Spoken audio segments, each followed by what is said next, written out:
I did pause the game, so we haven't missed a single thing. The timer's still running because why not? Okay, YouTube's up and working. Good. So now I'm going to refresh the chat thing. Then we should be ready to rock and roll.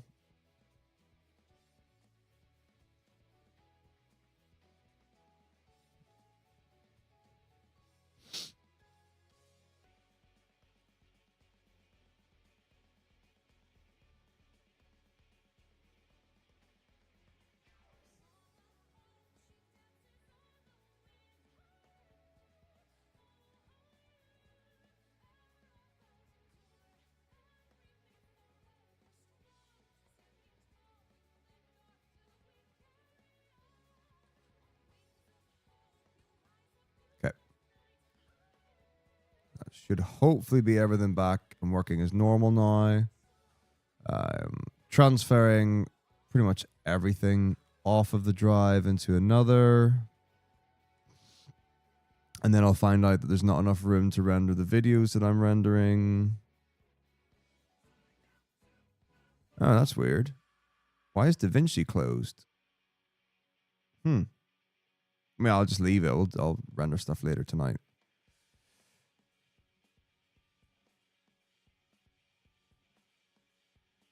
Or was it always closed? I don't remember anymore. But I thought I was doing the 12 videos. Or the 12 things.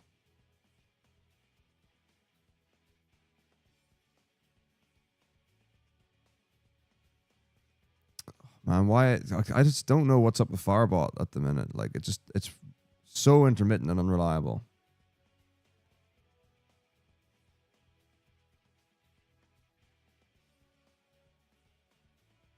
It's like pretty odd for it.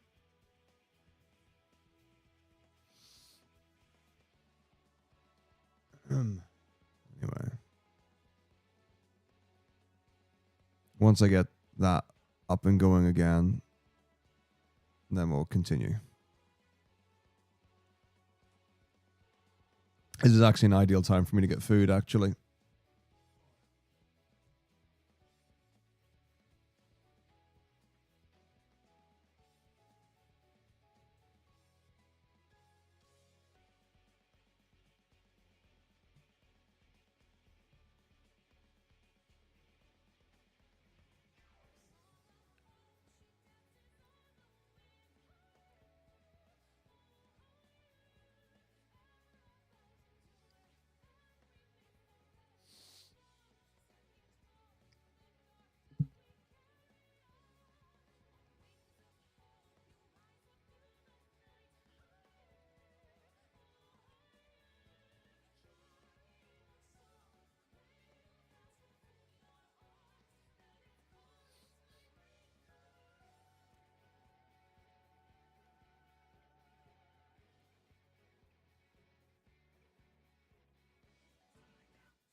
Okay.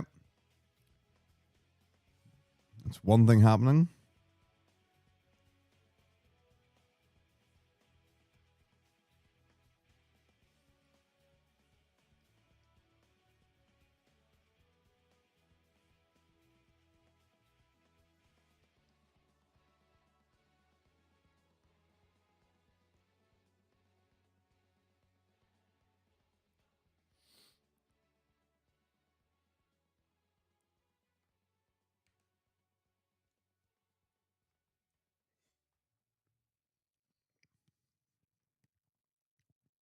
My gosh.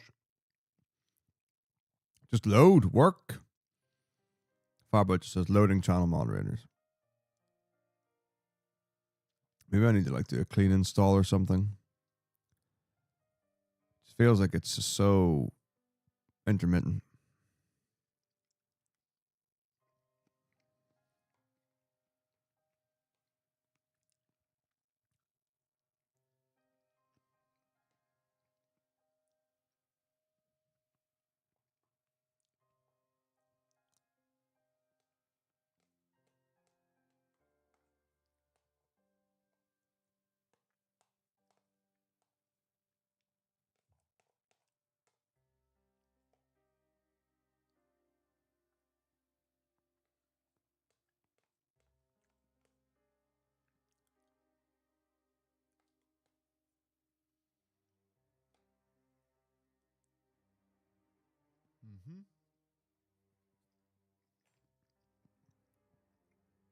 Either that or things are like literally crashing all around. But I don't know.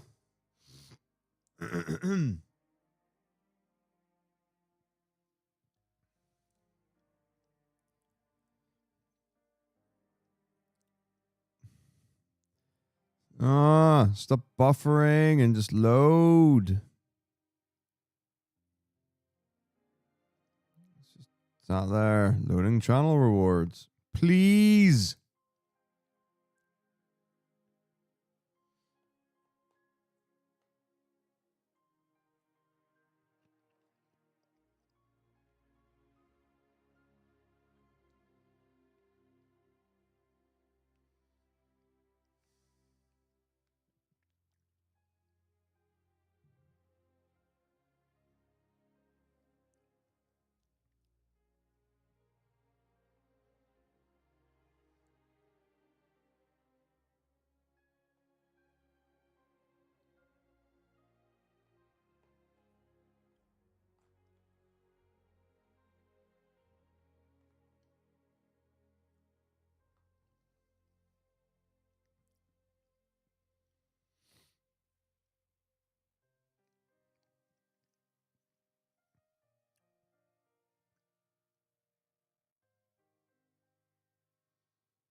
It does, but like very, very small amounts.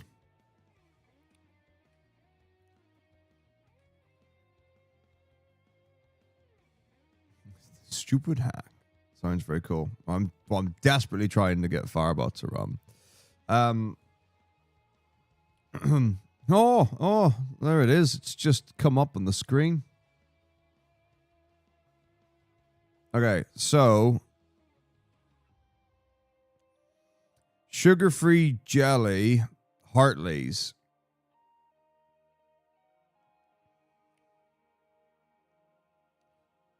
So the whole thing produces 580 grams of jelly. And for a grand total of 2 grams of carbs, 2 grams of fat, and 11 grams of protein.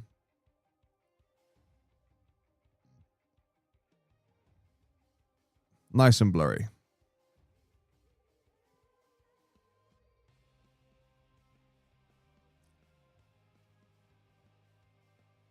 So the great thing about the jelly, as well as that, so I've got in this particular meal, I have got peanut butter and protein as well, and strawberries.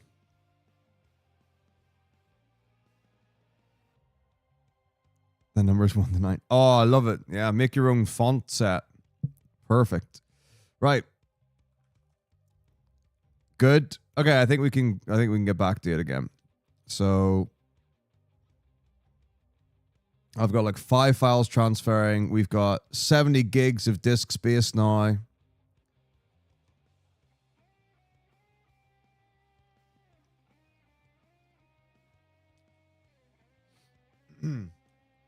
So once I've finished my jelly, we'll get back into it.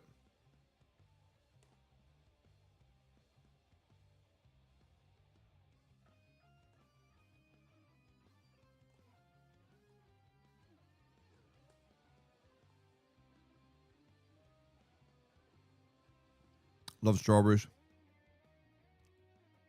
But yeah, I've nearly finished my my diet phase. I've literally got one more day.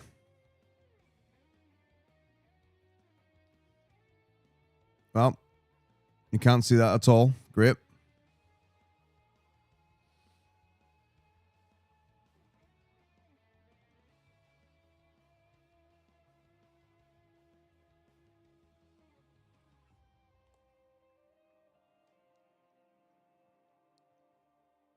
It's pretty good.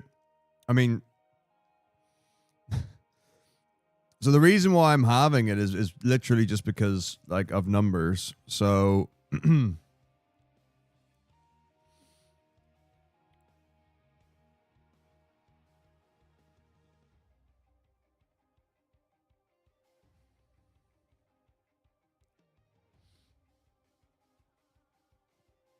ha ha ha ha ha. So yeah, week 9.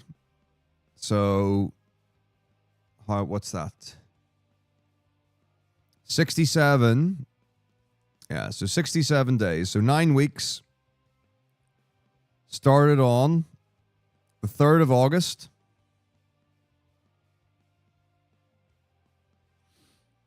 Yeah, so started on 3rd of August, 209.6 pounds. With the goal weight in the diet phase of 198 pounds.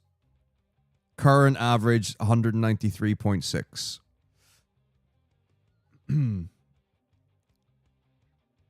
So over the last month and 2/3, near 2 months or whatever, 16 pounds down.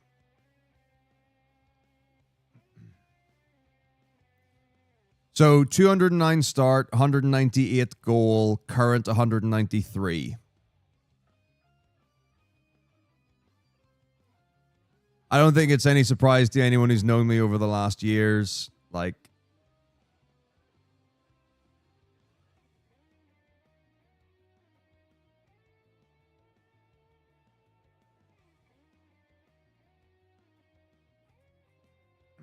it wasn't like we didn't know that I'd put on weight and gotten bigger and whatever. So there we go.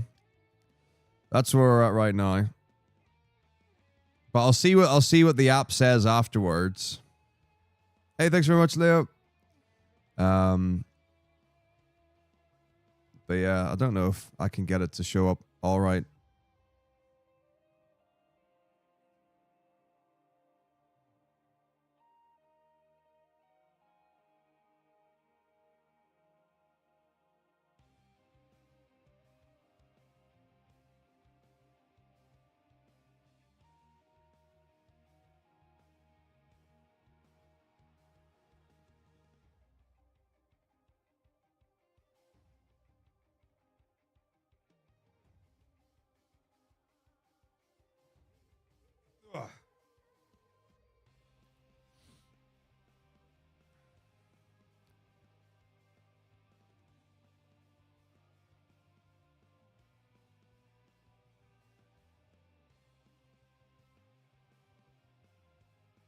Right. But yeah, it's all about consistency. So I'm on my second training phase as well.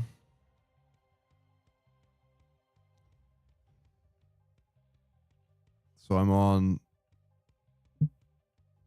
So I'm going into week 3 of my second mesocycle.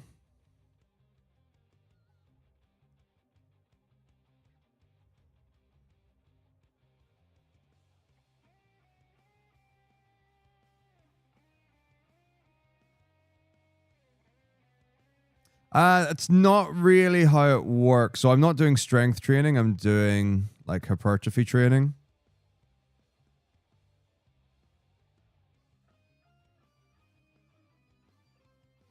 There's the breakdown of the amount of working sets per muscle group.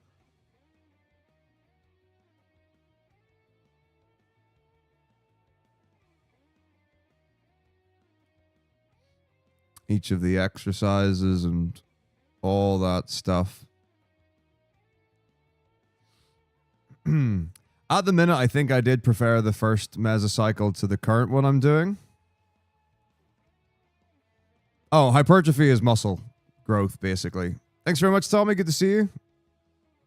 So generally speaking, the three ranges that people often say will be strength, hypertrophy, and endurance. So strength is the amount, and then hypertrophy is like size, and then endurance is how long, I guess would be the easiest breakdown.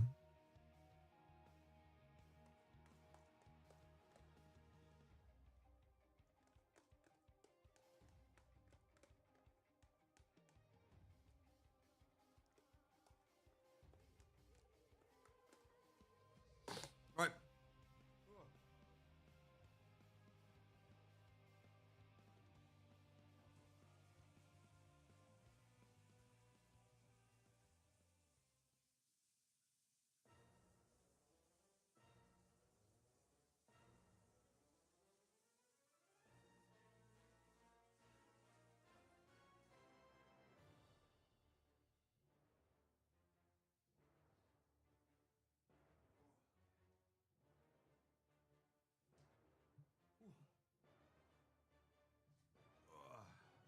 That's the one. Trying to get to the best I've been. Right.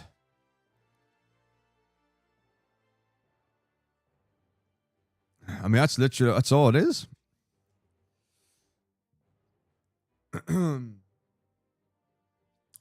Being able to hang out with good people and have good times. That's literally all it comes down to.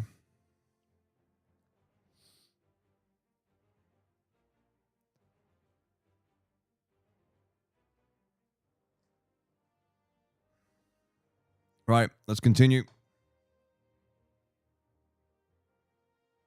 The beacons are lit.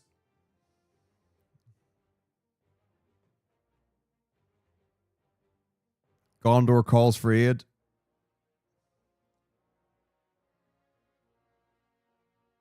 All right. Recording again. Hopefully we don't run out of any space. Let's win.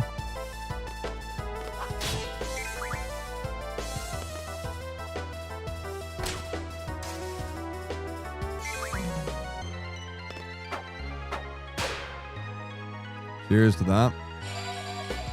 I haven't had a beer in a long time.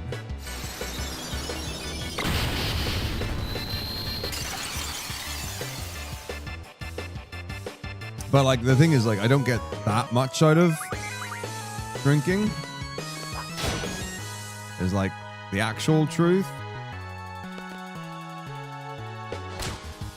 If I had like a shot's worth of beer,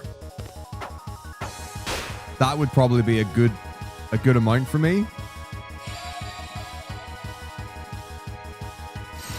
Yeah. It'd just be really good to get the consistency.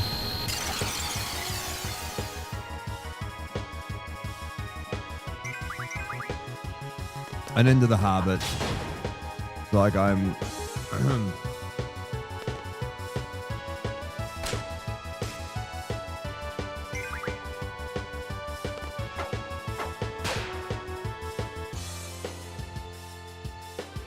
keeping the habits up, the good things.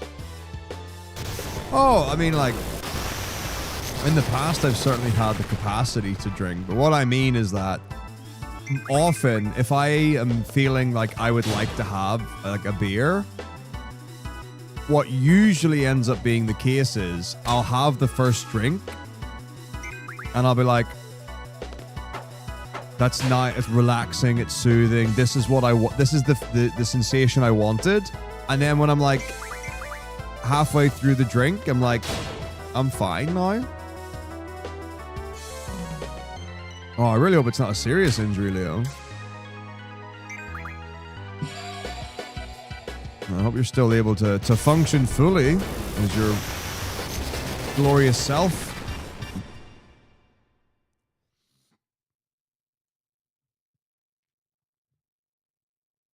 But yeah, so that's what I mean by like a shot of beer.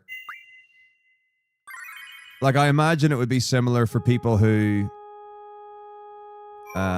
who smoke or something like that, where I don't know, but I would imagine it would be like the first kind of like is like that's what you want to feel, and I imagine you don't get that much value out of the rest. Although, like I said, I don't actually know, but like that's you know, that's kind of like my take on having a beer. So like I can enjoy a pint, but I would say I get like 90% of the value out of the first sip.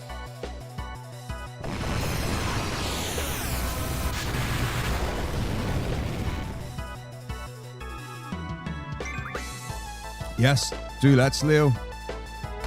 Well, tomorrow I'm seeing family, so there won't be a stream, sadly, but perhaps I will have time for chit-chat.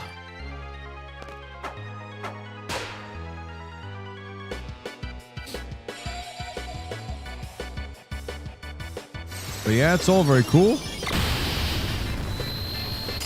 Where?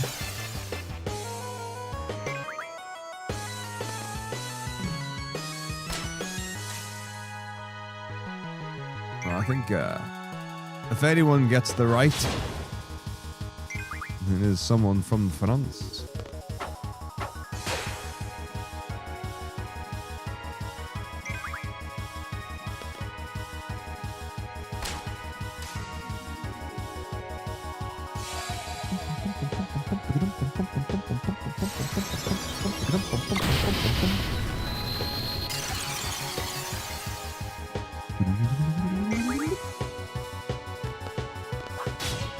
Oh, my brain stopped. I wouldn't even know I was talking.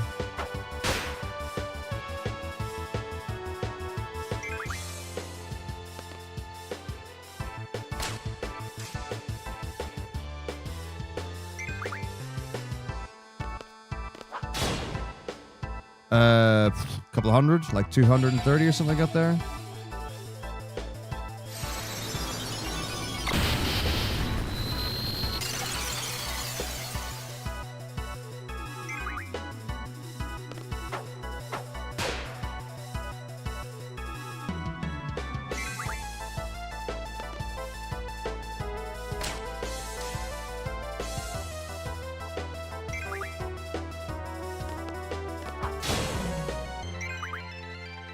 Oh, not this. So normally you would have level 100, Quizdus and Selfie, and you would have Zell's ultimate weapon, Quizdus ultimate weapon, and Selfie ultimate weapon.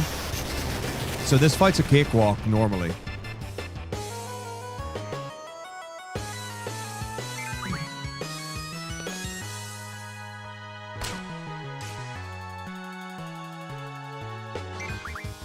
I just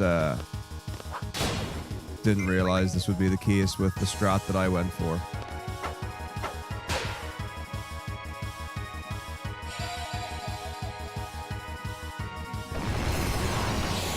Walking's been great. I mean, so I'm aiming for 12,000 steps a day, but like, so now I've got like a walker, like a treadmill. No, it's not like a big treadmill. It's literally like the flat walker ones. I have no idea how long it would take to get. All I would need to do is farm the stuff for the weapons. I don't think we need level 100 at all.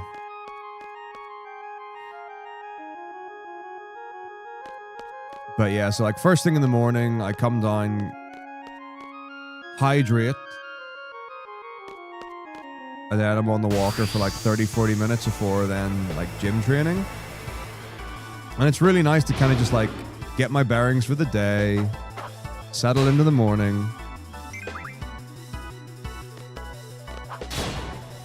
Yeah. And it's really good. Walking's amazing.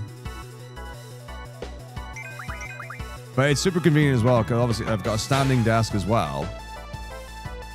So I can like do stuff on the computer while walking. Like walking outside's amazing.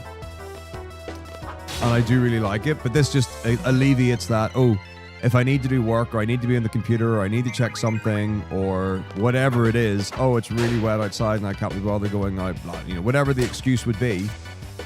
It just makes it even easier to do it, which is great.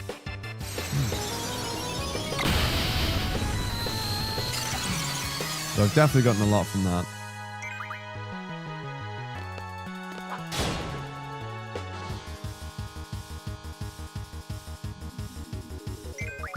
But yeah, hopefully you'll be able to get back into the habit soon. I don't know, like for me, like Ireland's a lot of countryside, so hill walks are very common. I mean, like I live, like my home is on a hill. Like we live near the top of a hill.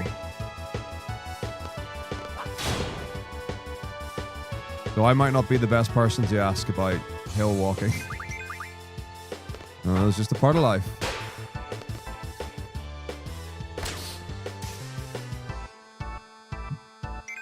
Boop.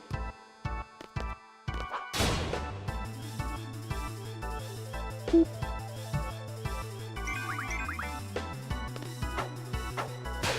Boop.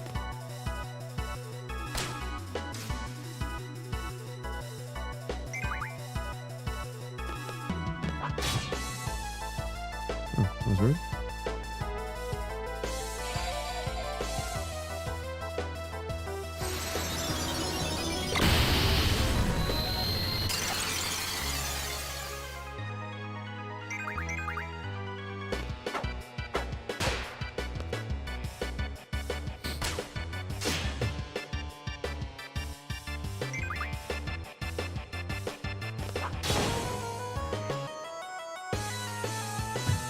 Culture shock from Japan. I went to Japan and all I got were these hills.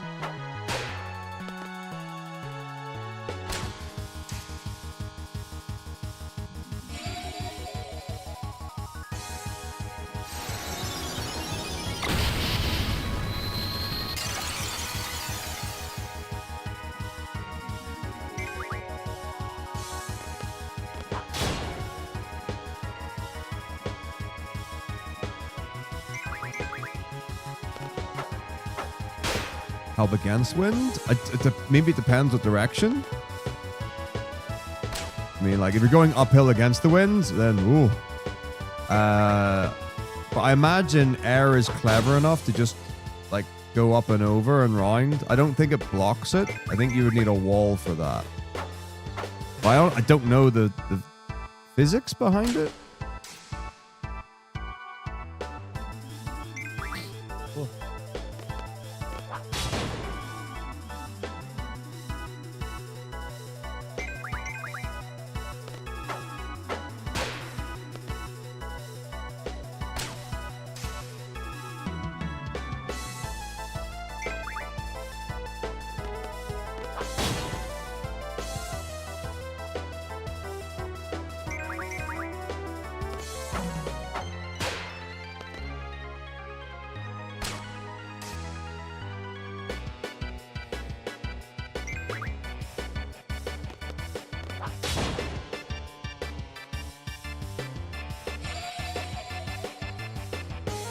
So yeah, I mean, could be curious to look into.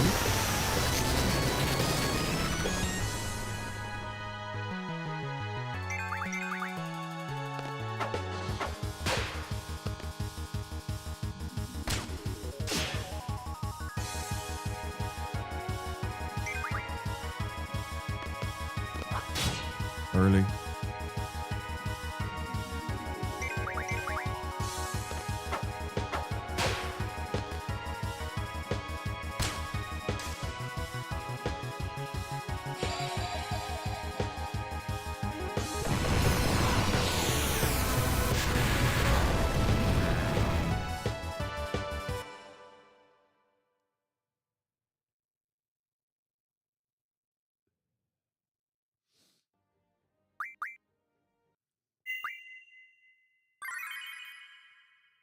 Yes.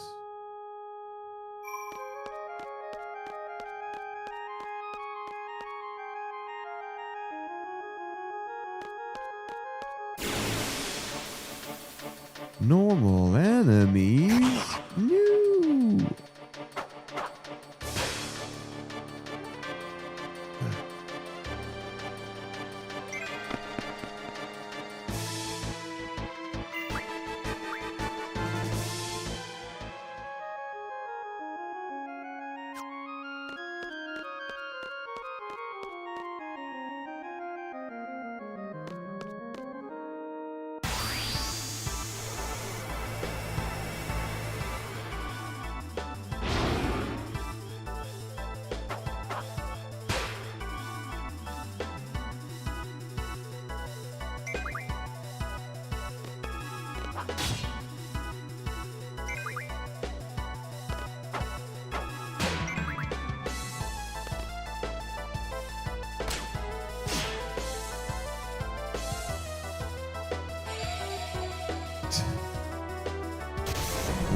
The wind moves to fit its surroundings.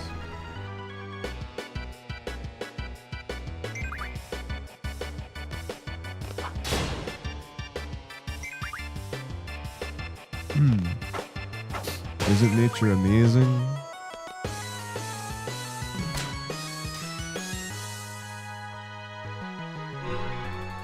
Here we go.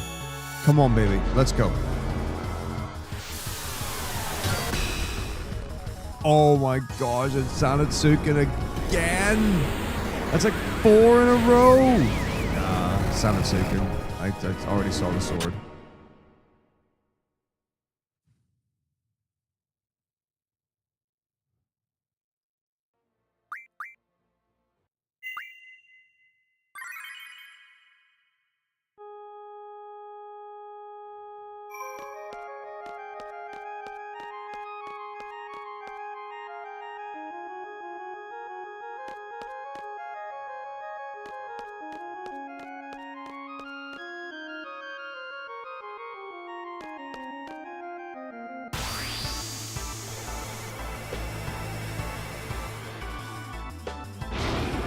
I actually didn't know, but Arathil had said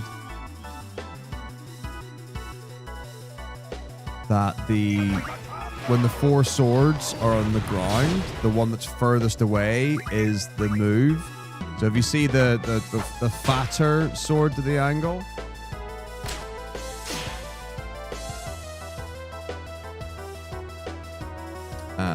at the back, then it's Zandatsuken. So we're looking for the skinny, long silver sword. Yo, what's up, Rondra? I think he's watching 58 months. A tier 3? You're so kind. I hope you're keeping well. Great to see you all. Bonk.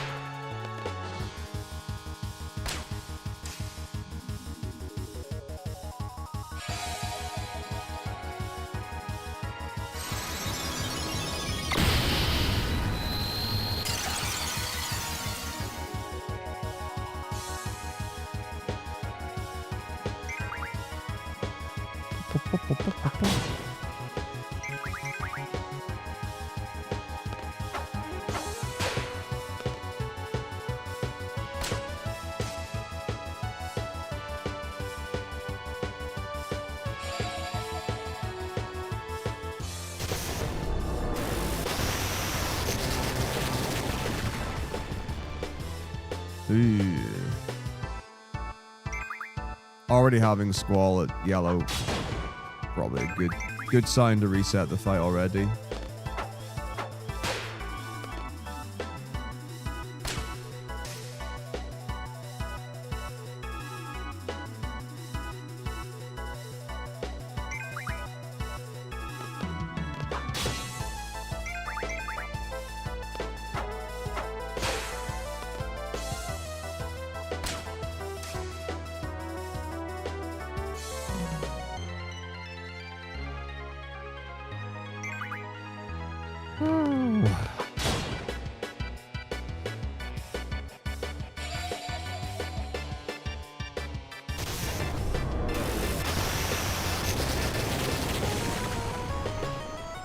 Oh, wow. Okay. 3 in a row. Crazy.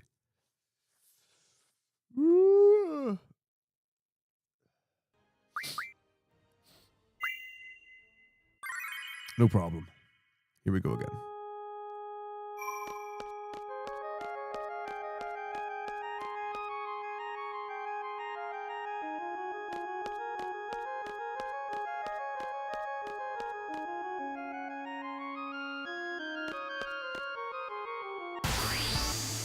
I think I need to sneeze or something. There's definitely something going on in my nose. There it is. Whew.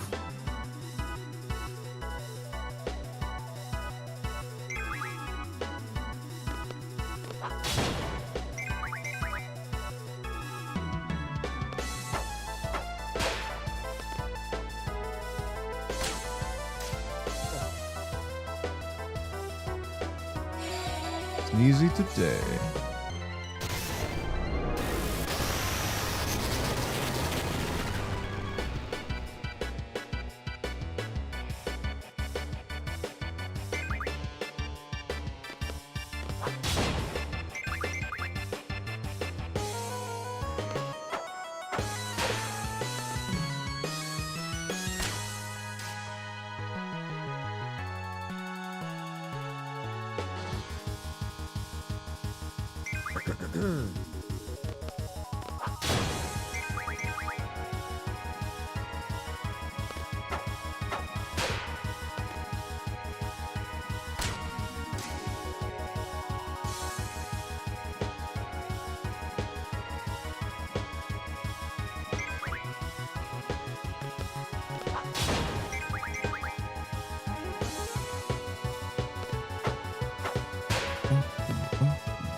Stick it up your jumpa.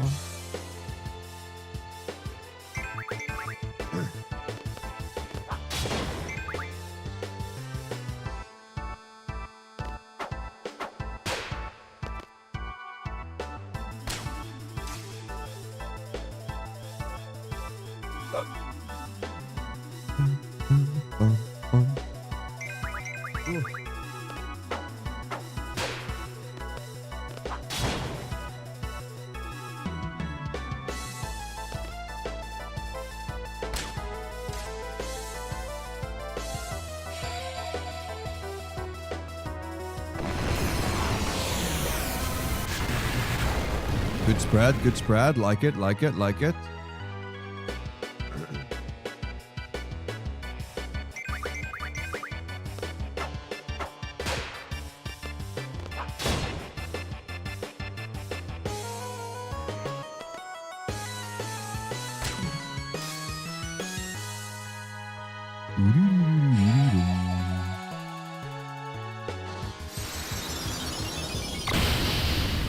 Okay, not too bad.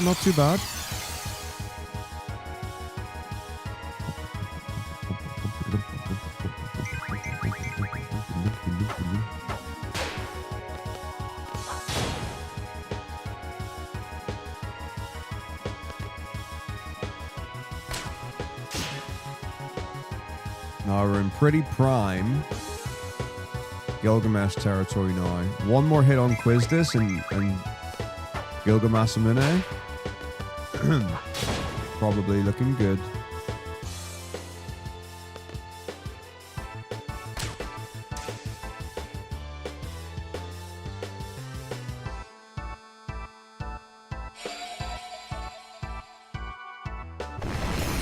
Or this. 5.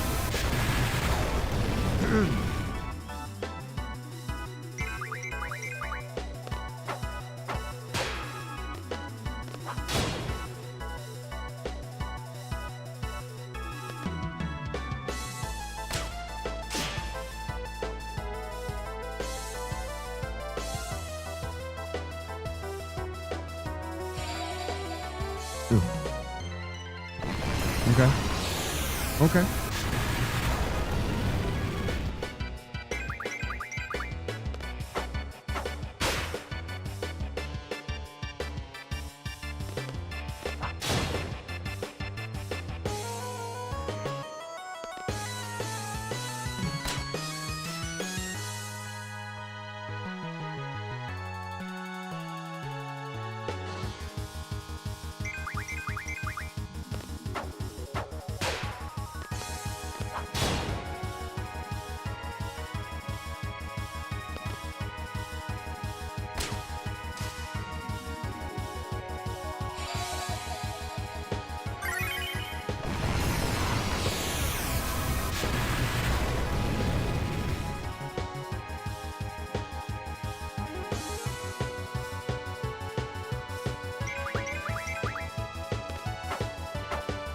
Okay, in a bit of a rough spot.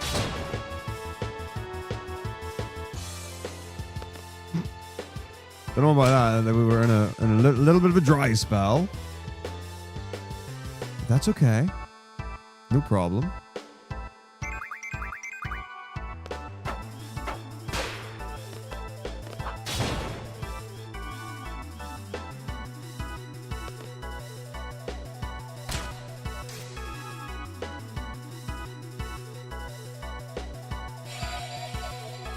Okay.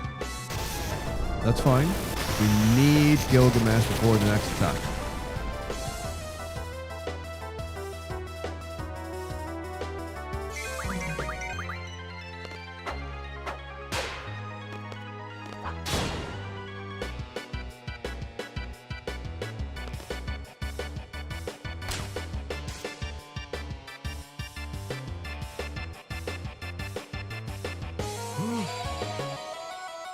Garlic Cubredo.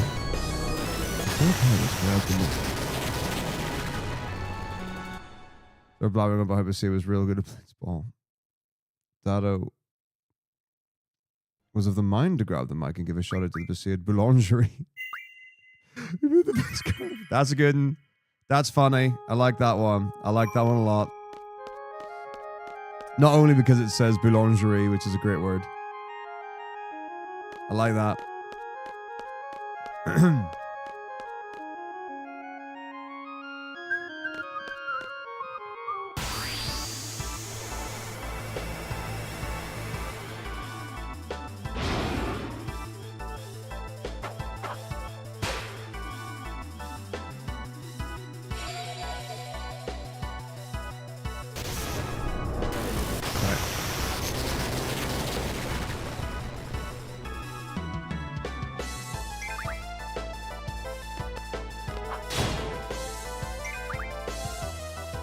The infinite reset of Sphinxer into Sphinxara.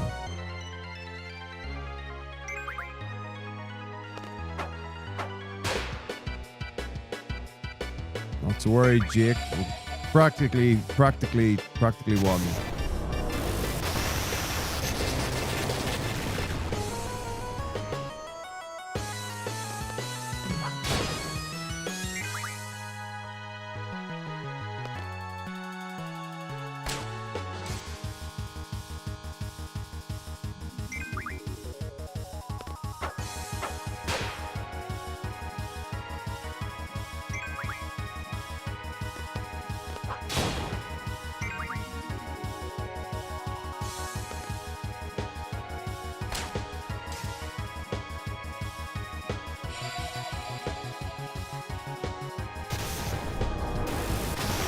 All good, all good, all good.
So, ashwagandha is like...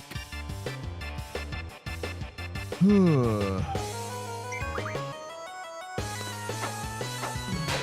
say like a herb? Or is it like an extract from a tree or something? I don't remember exactly. Let me have a look.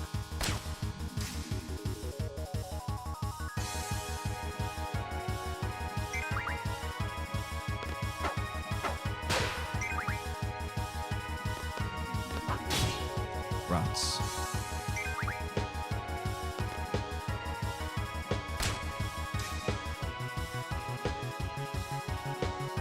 It is a herb.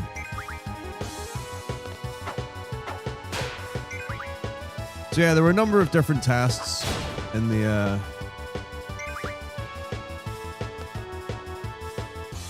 fitness world about it. So a while ago, there were lots of supplements that people were going on about or testing or trying to find things about for natural testosterone boosting. So things like turkesterone, Tongadali, ashwagandha was in the mix for that.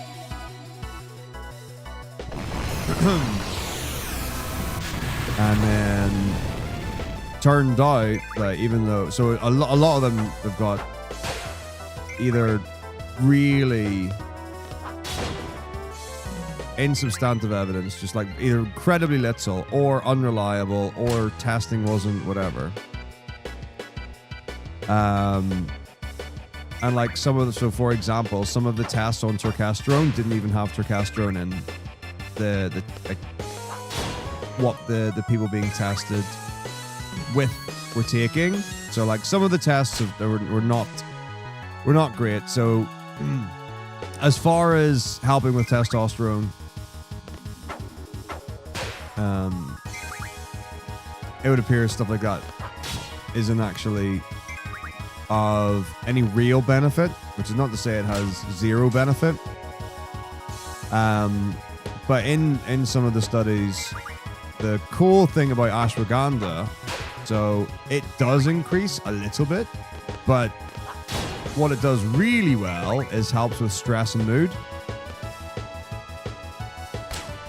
So a lot of people in the fitness world were taking ashwagandha or trying ashwagandha for like lifting benefits.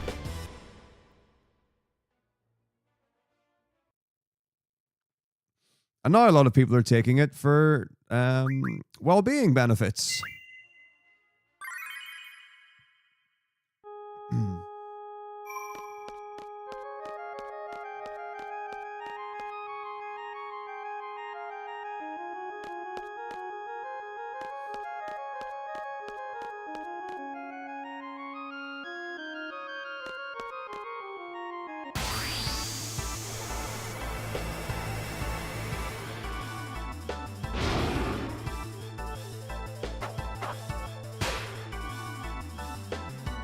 So that's what I take. Ashwagandha concentrated root extract. Vegan-friendly food supplement. GMO-free, made in the UK.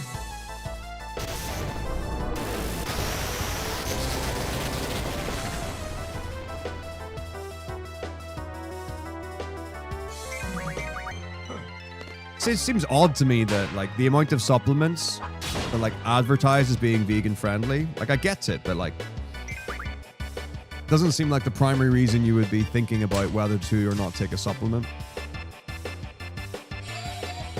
I don't know. Right, product information. Oh, that's just about what. Okay, it doesn't actually have. Okay, that's fine. Some of these things tell you what they do, but it doesn't say anything. But yeah, so I take one of those a day. True.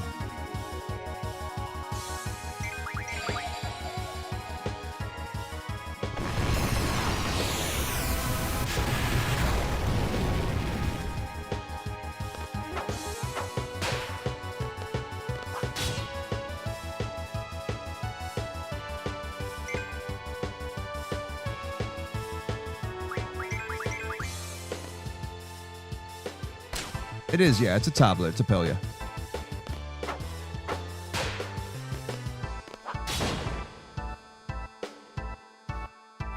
So the minute I take omega-3, fish oil,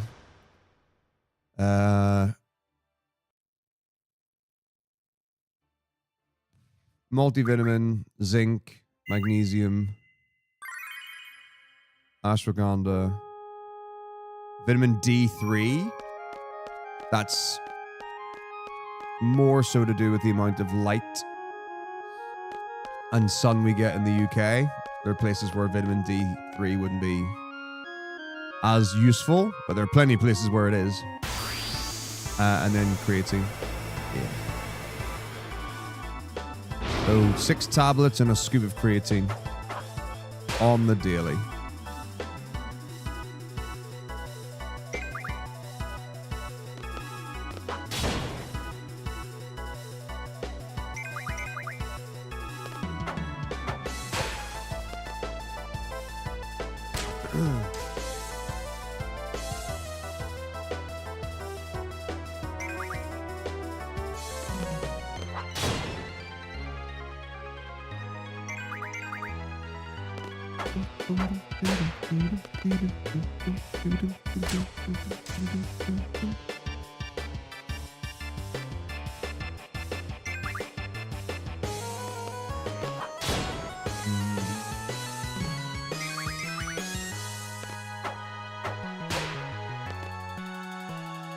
Well, so a multivitamin will have a lot of things in it. It would be to do with the amount and the benefit you get from what you take. But yeah, multivitamin is a great way just to cover your bases as far as vitamins and minerals go.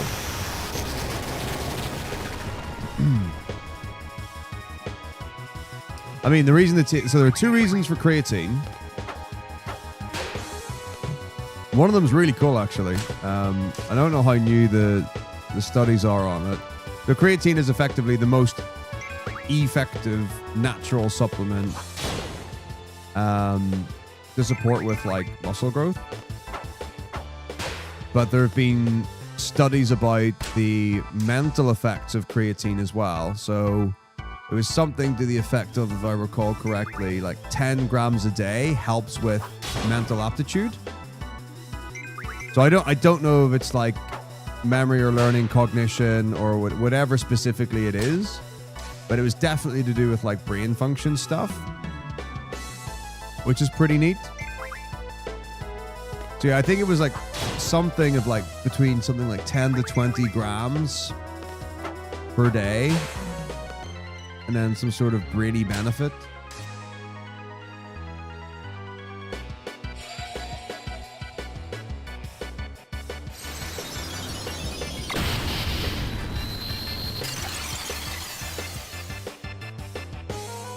So something that's been well known for years, tens of years, people have used creatine for training and muscle, and now to be using it for brain power.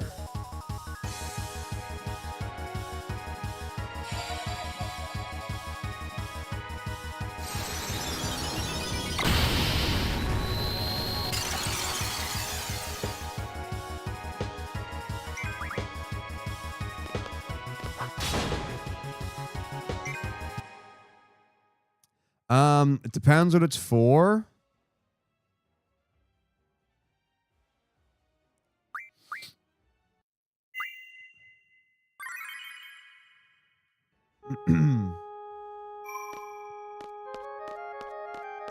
I did see a thing on it not long ago.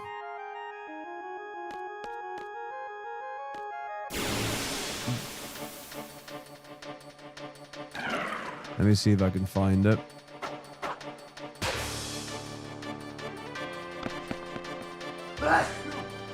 Bless me.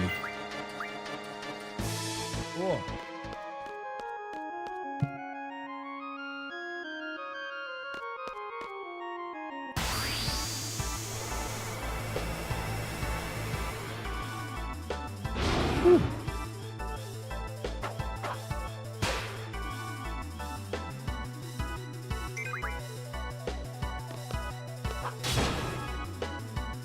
Yeah, I am.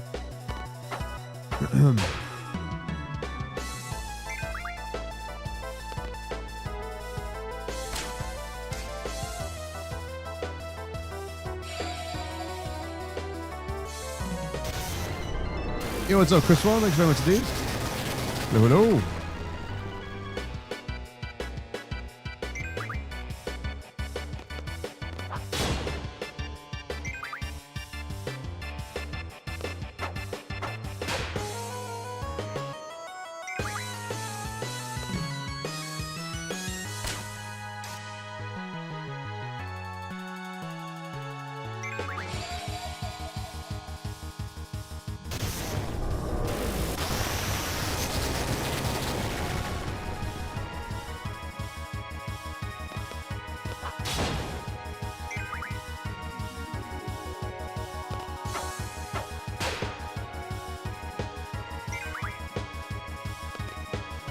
Right, the collagen thing that I was looking at was collagen protein.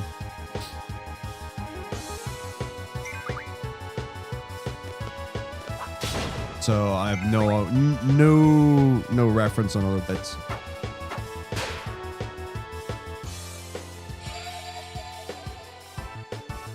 So very poor quality protein.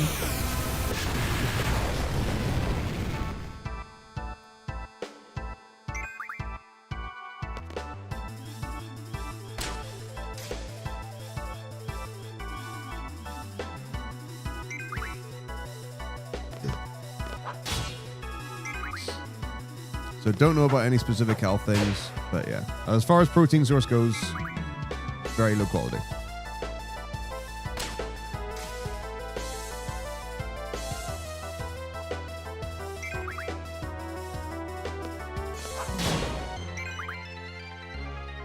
The goal really simply is beat Sphinxer and then we beat the game. Like, that's literally all that has to happen.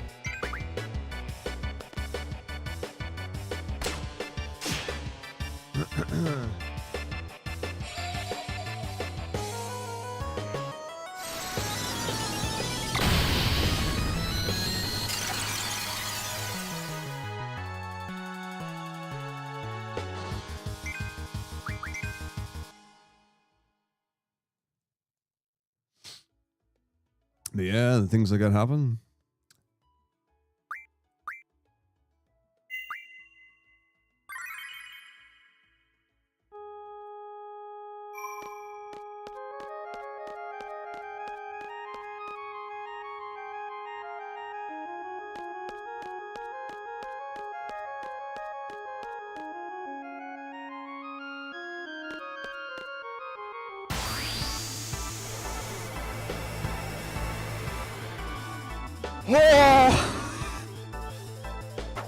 What?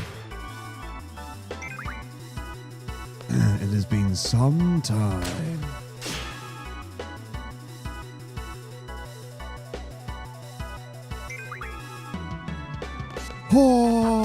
Oh, you made me miss my timing on my sword. Grr.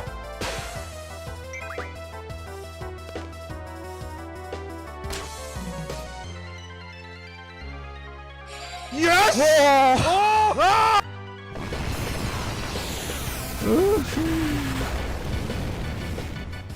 Oh. Haven't heard that in a while. It was so peaceful and quiet.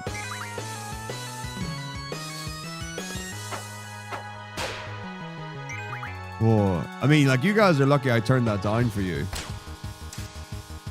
Because it definitely used to be very painful.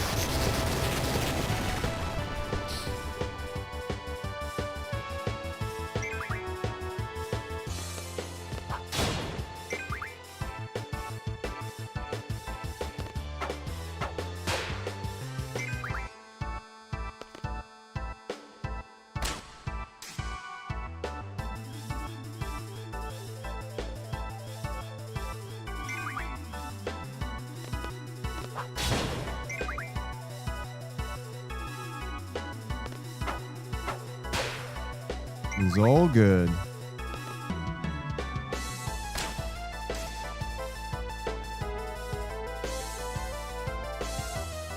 Y'all really need to hear some of the new ones.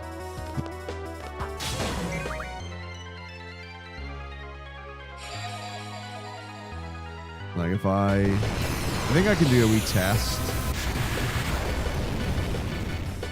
Maybe not.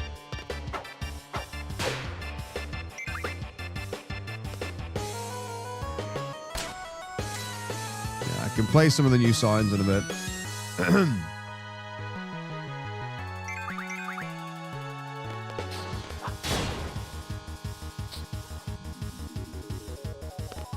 Oh, yes. Now we're in for the real party.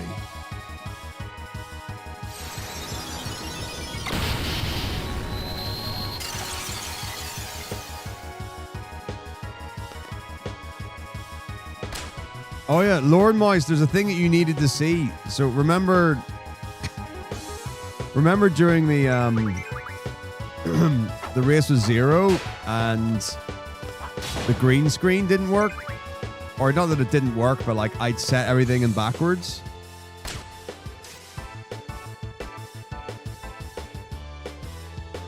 I fixed it, but I'm not using a green screen right now to show that I fixed it. I should get the green screen to show off all the hard work that I did.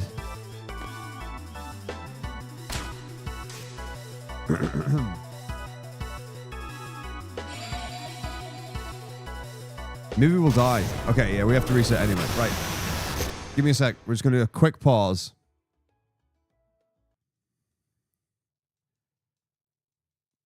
Then we'll get right back into the action.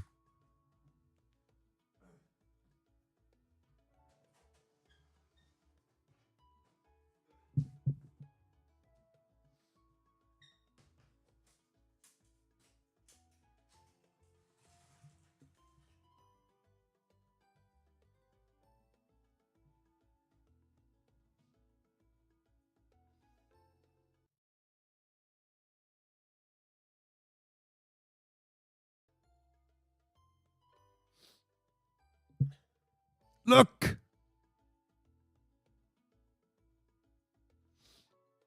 I mean, that's just wall behind me there. But it works now. So cool. So when we're doing 16:9 games, you still get cursed me, but the game will look normal.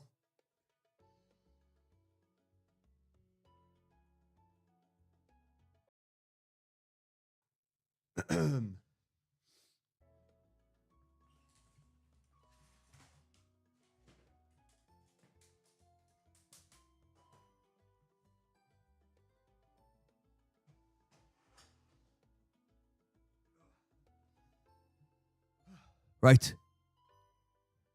I will be back very soon. I need the toilet. So this is an ideal time to go.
Oh, it's all automated.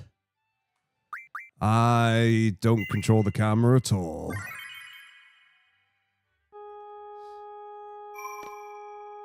The audio one I do manually though.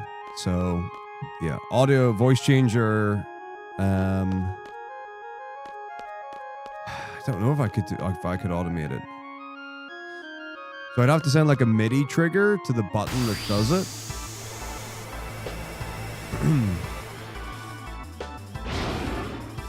But yeah, I don't know an easy way, or can't think of an easy way to make that happen. There probably is though. But it's not like like it's a thing through OBS. So like I've got my MIDI controller, so I push a button and it does a thing on in OBS. But the pardon me. The mic stuff's in the mixer, not OBS.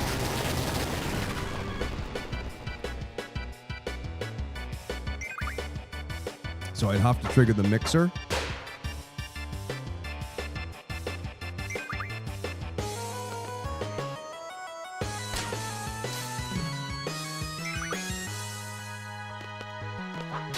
So yeah. I mean, I'm doing 7 and 8 at the minute. So this is the 8 run. And then 7 is learning the new 80%. But yeah, I would love to have played Expedition 33. So I have it. Leo gifted it to me. Still haven't got round to it, but really want to. And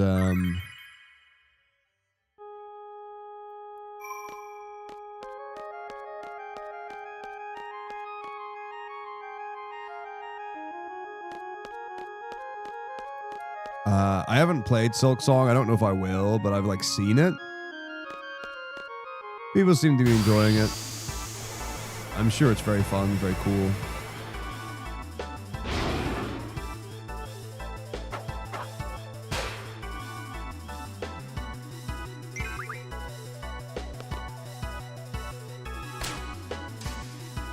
That's awesome, James.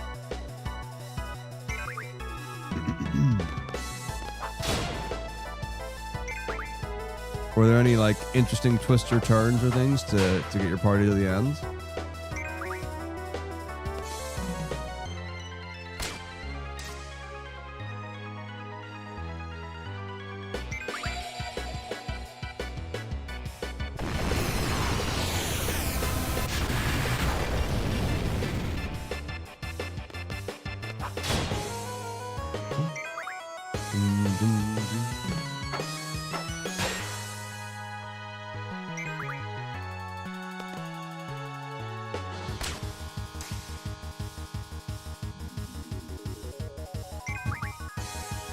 Yeah, well, I'd seen the post in Discord. So yeah, I can only imagine what the quality of life improvements for using for Pixel Remaster would be.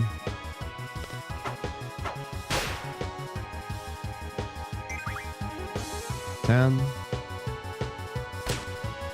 9.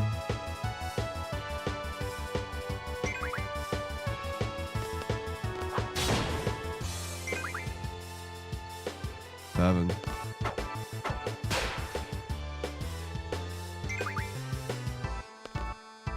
6. 5. 4. 3.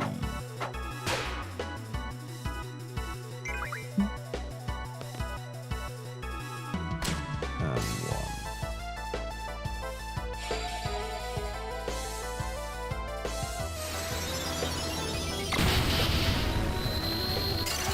Yeah, I mean, a lot of people are saying outright it's going to be Game of the Year, hands down, no questions asked. This is awesome.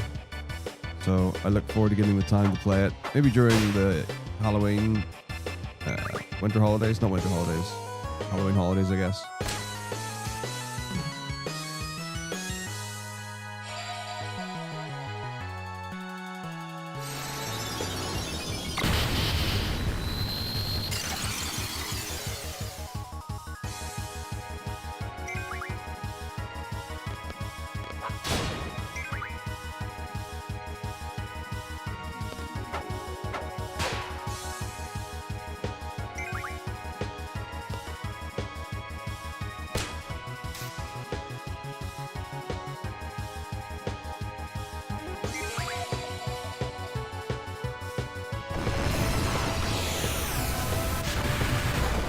Okay.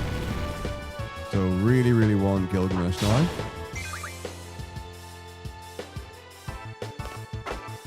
Oh, I forgot Hades 2 came out. Yeah, that's true.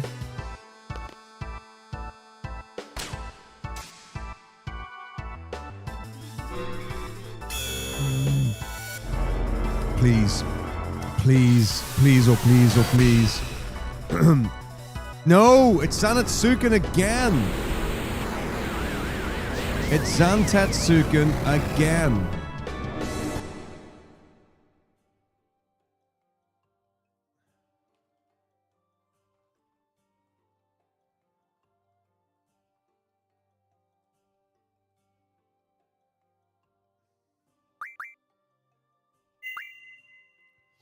I mean, it is like 40% chance for Zantetsuken, so like it is more likely, but still. It is a bummer when it happens.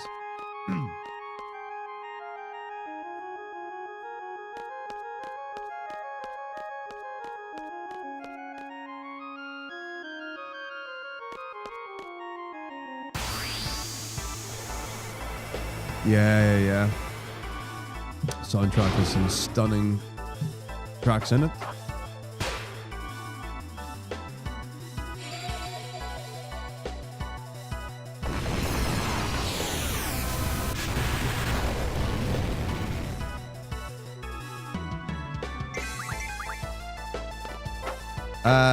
As far as I can tell, it's 100% in the animation. That's what Erithel said, and so far it's been true. So when the 4 swords land on the ground, the furthest sword from the screen, I guess, or the camera, is the sword. Now, fair enough, we've had so many Zanetsukens in a row. It is fair to say that that is the sword that's been in the background.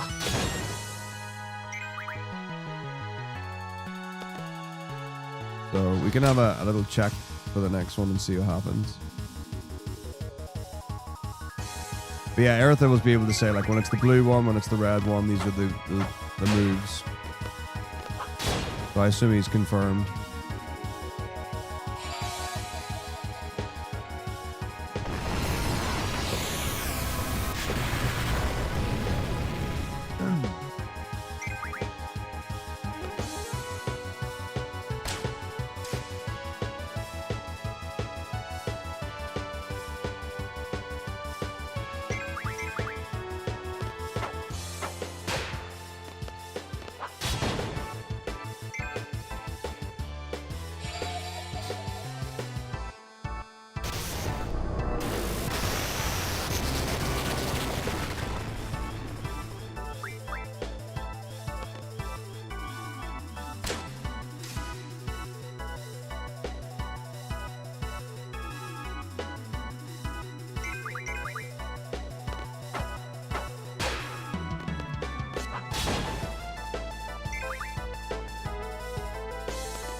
It's Kingdom Hearts Chain of Memories.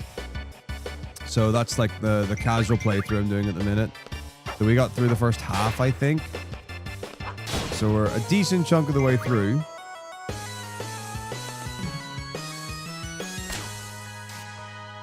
But yeah, so beating Kingdom Hearts 1, Chain of Memories. I think KH2 is next, maybe? Not 100% certain on that. But yeah, that's the idea.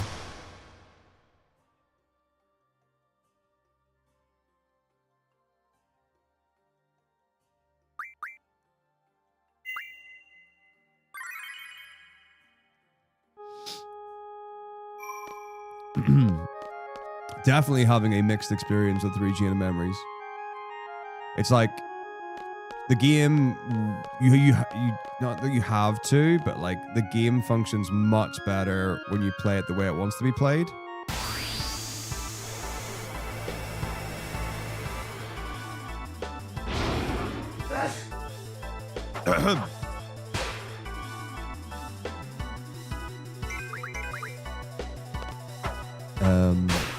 But when it goes well, and when you figure that out, And when you do that, it feels really good.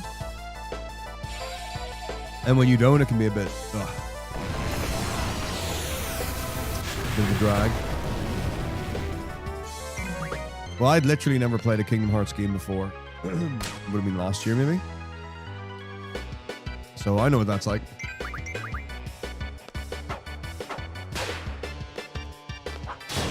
But haven't really worked with any gamers, so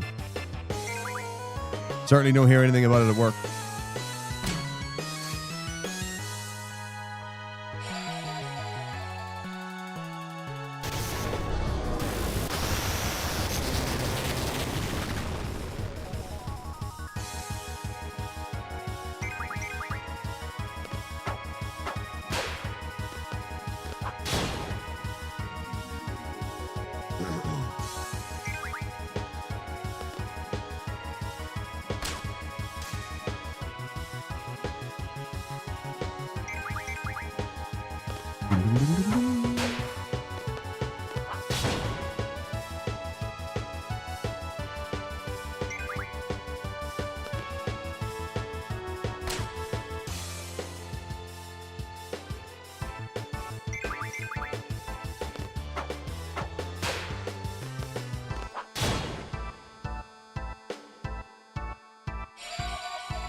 A series that I would love to play at some point is Dragon Quest. I don't think I've played a single Dragon Quest game. I played one on a Game Boy once at a friend's house. I have no idea what it was. But I remember like Creative Alley and High Spirits playing that.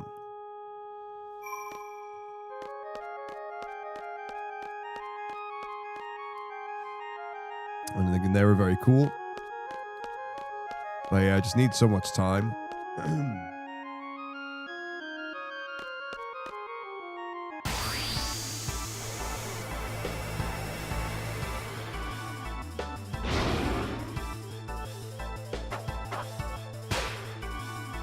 Maybe if I took like a year out, like a gaming gap year, and just play through all the games that I wanted to play. That would be really fun.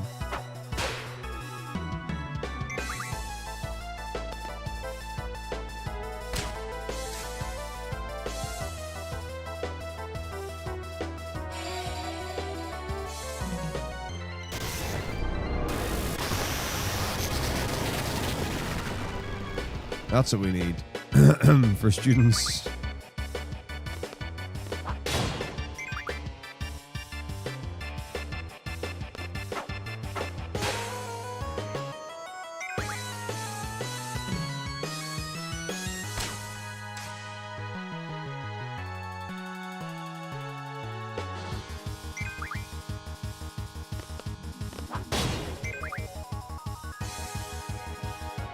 That's right.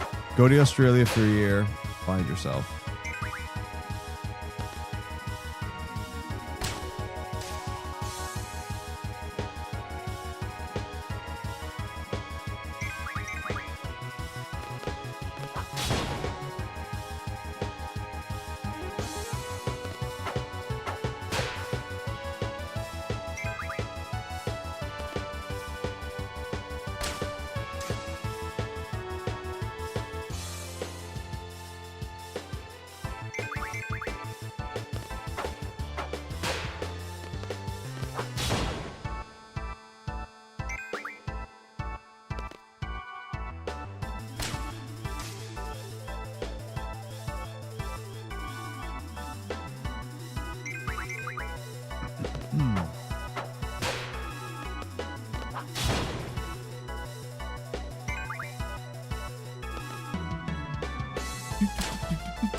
Oh, it's such a good idea. Every 10 years, just take a year.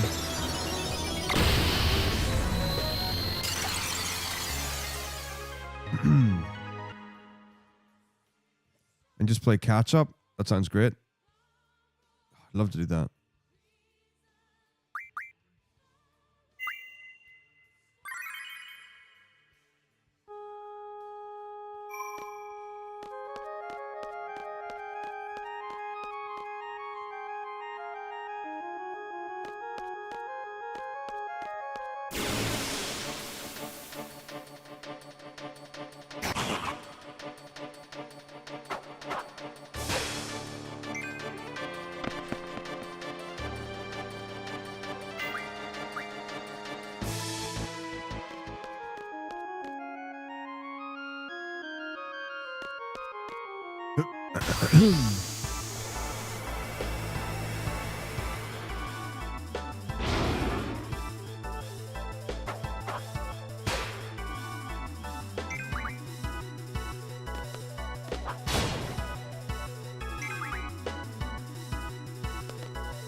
Oh, Angelo.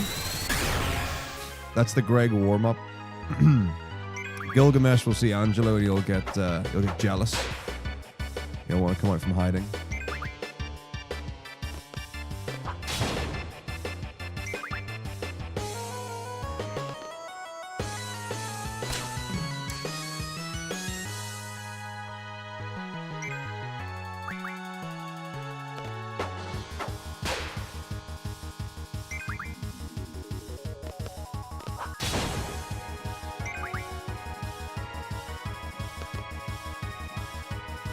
Enkidu. Fun idea. Maybe next time I'll name all of the characters and all of the GFs Gilgamesh to try and bring light.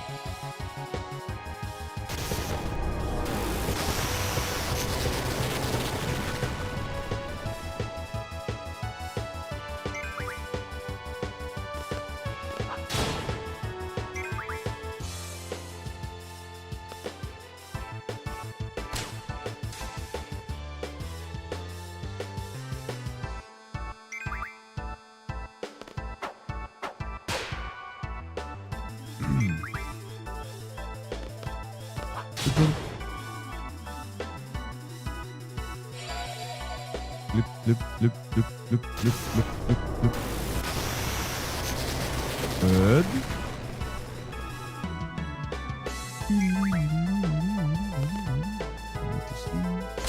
So sneezy today. Oh, it just went. Not cool.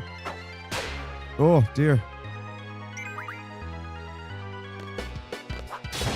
Yes! Woo! Yes.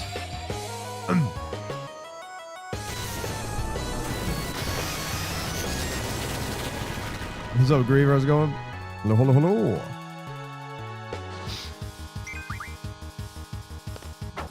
I said I'd play some of the others. Ridiculous. I pressed R in plenty of time.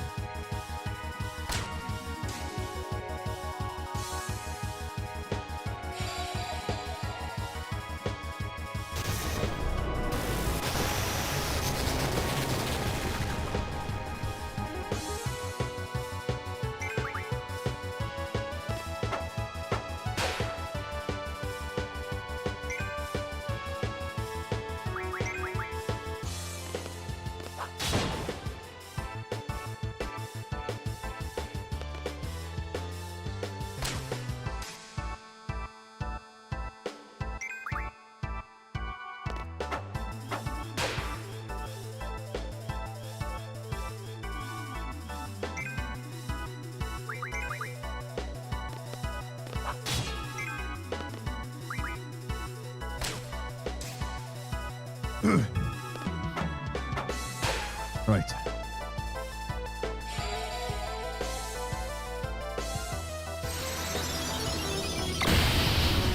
Here we go. Oh, that's bad. I'm going to bless you all with some of my jump scares and see if we can get something brand new. Oh! Good morning, Vietnam! That's my favorite. That's my favorite. And it hasn't happened yet. What else have we got? This is Sparta! We had that once or twice. And one more for luck. Ah!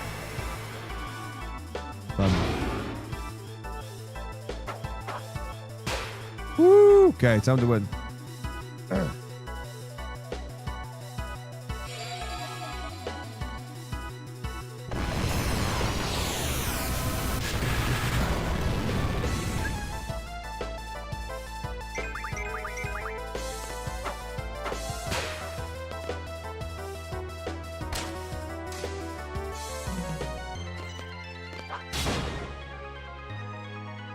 Yeah, I like the blue one a lot. It's nice. It's like Blue Man Group, very much so.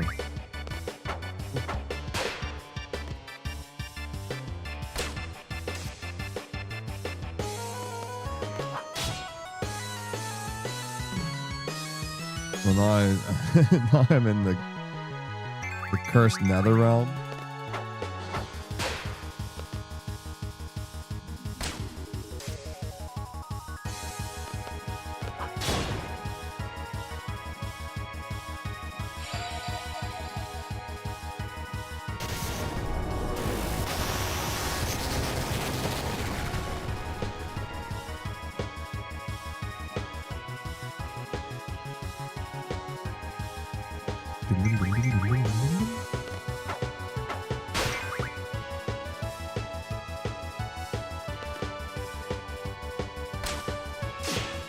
It only gets worse in the dark.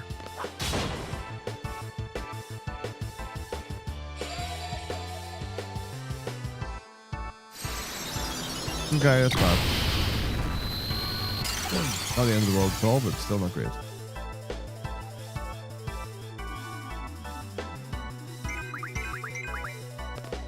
What have we got left? So there are 5 in total. We've got 4 active. What's the... Is it yellow that's left?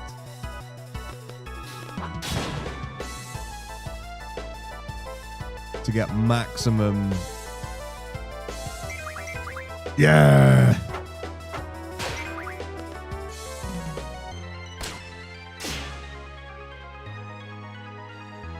Just like a 90s music video.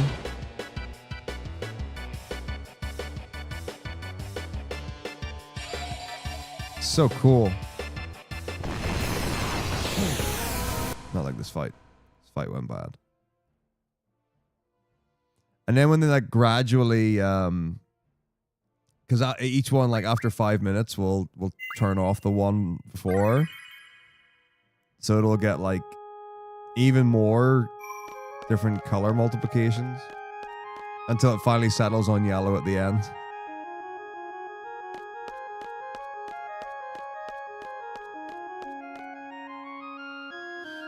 It is a cool effect. Like it would be if it was just a case of that. Like one overtook the other, then it would be a bit I'd have to like have each one individually one at a time and like a 5-minute thing cool down on all of them. But I like that they can.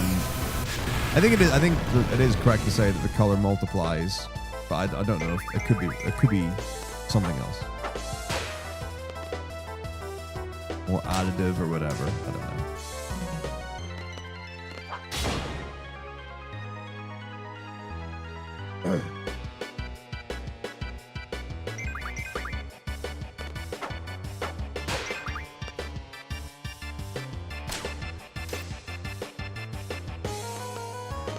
This is my voice.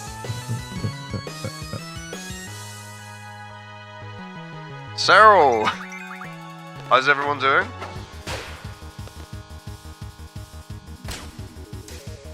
This is my story.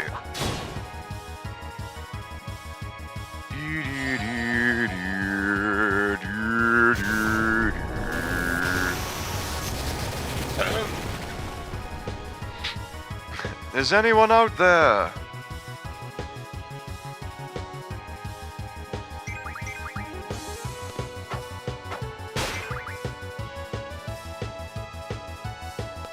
Oh, I wonder if there were more colors. So basically what I did was I took the gamma or whatever, or hue in the color correction of OBS, and picked ones where the color actually made sense. So for some of them, it's a bit of a bummer.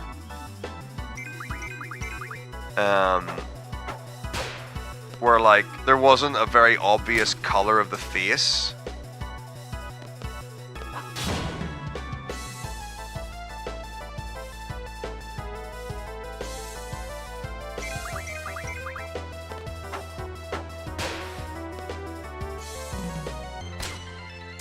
The thing that's really wild about it is like it's not dropping frames, but it is skipping frames. So yeah, there were 5 colors that I felt like, oh, this actually looks like the color. Uh-oh. Oh no. What is this combination of colors?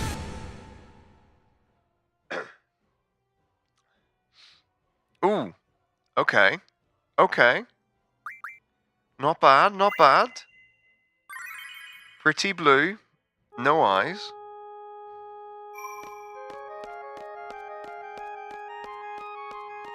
It's gonna get really weird when we're back to just yellow. I wonder what sort. Are we on red, green, and yellow now? Or are we just on green and yellow?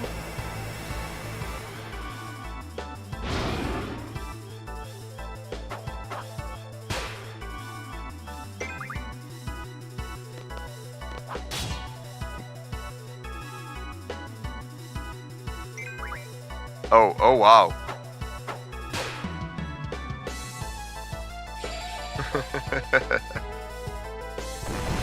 There used to be a lot more butterflies in Macalania Woods, but when the Guados opened up a garlic bread factory nearby, the majority of the butterflies were attracted to the smell and flew directly in the smokestacks of the factory.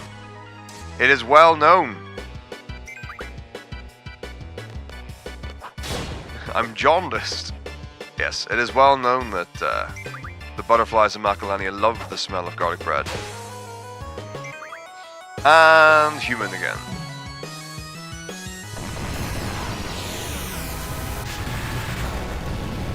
Who are you calling alien? Why, I oughta.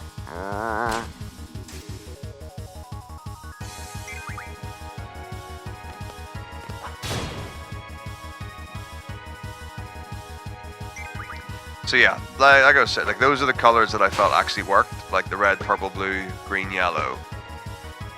There weren't really any other colors on the spectrum that kind of looked like the color, or like something would reach the color, but like not my face.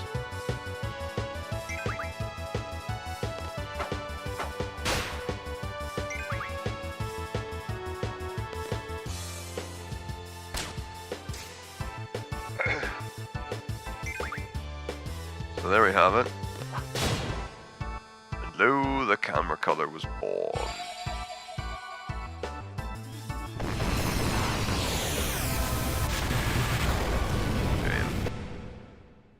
That was quite fun.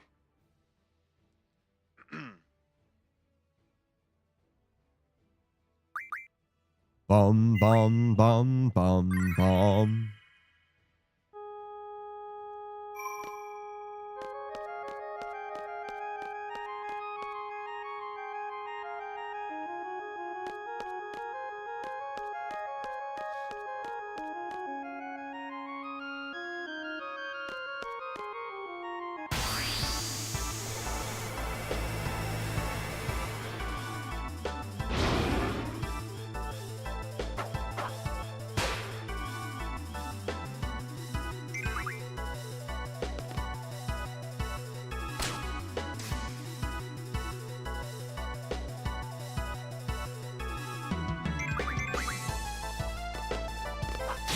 It has been a little while since I've seen Greg. We got little Angelo. It would be nice to see a Greg.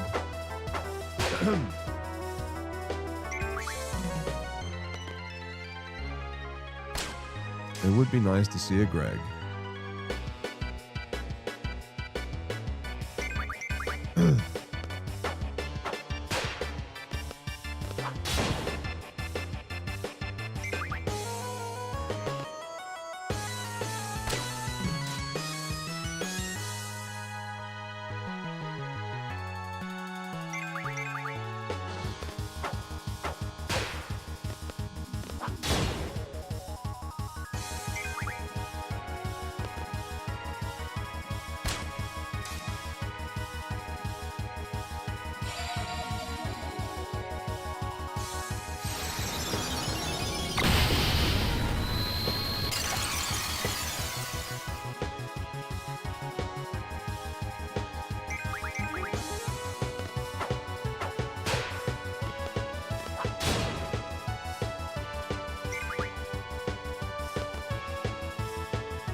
Big grip.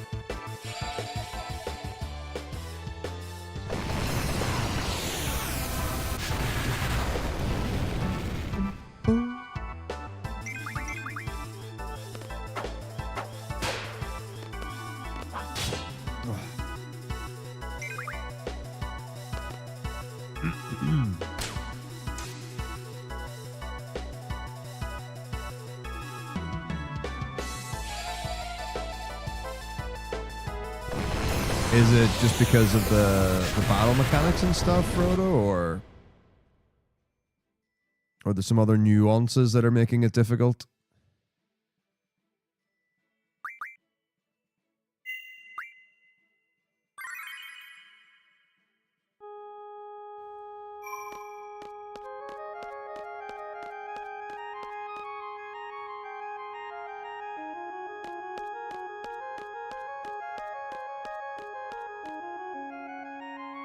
So I've not played a Hollow Knight, but I've seen like a fair bit of them, and I imagine the 2D combat with some of the platforming aspects could be quite tricky on complicated fights.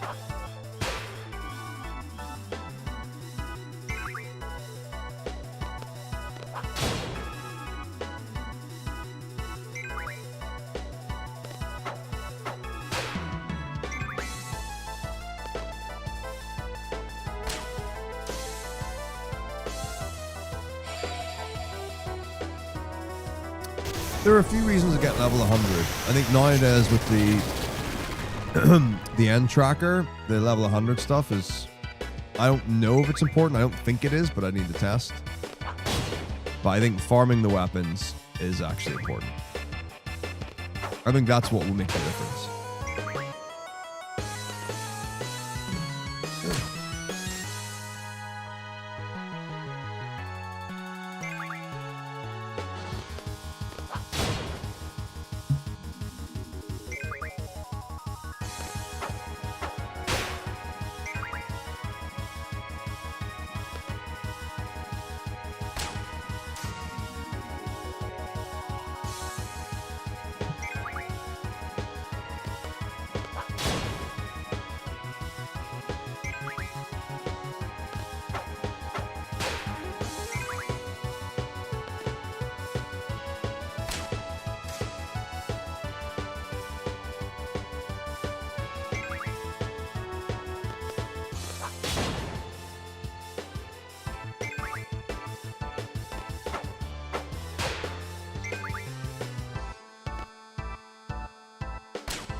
Right, I see, yeah. Yeah, I'm sure that sounds very tricky.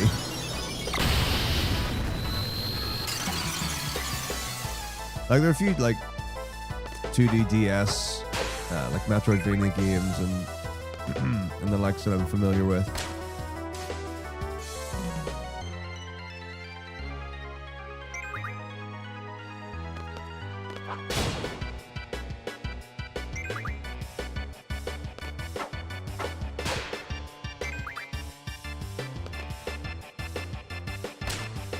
But like sometimes it's just like you get like generally like on the first time you get good enough to like tell what some of the patterns are, and and things like that there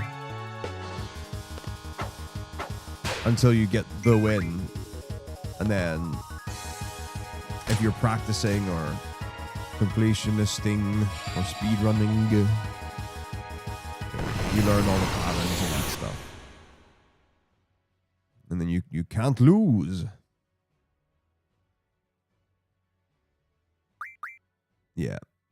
It is fun to like just like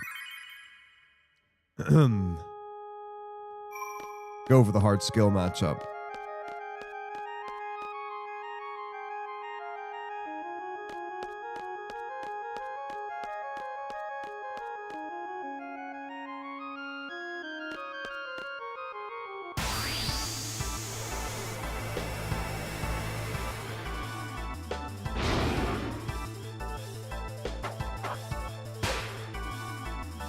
There it is.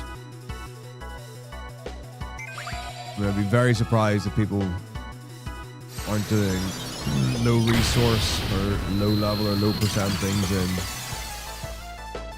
in Silksong already.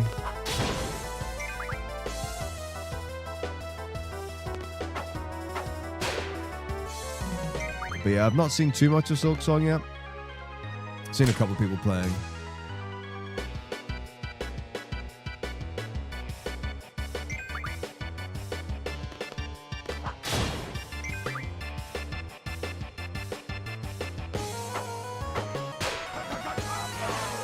Yo, what's up, Vega? How's it going? Thank you for 34 months. Woohoo! I hope you're doing well. Jam Central.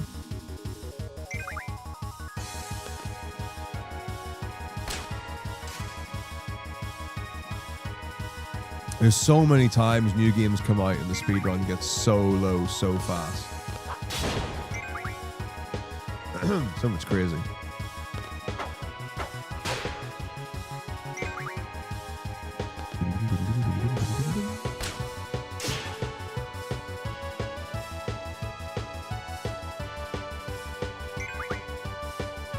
Good. You want to see some real hard work and effort going in.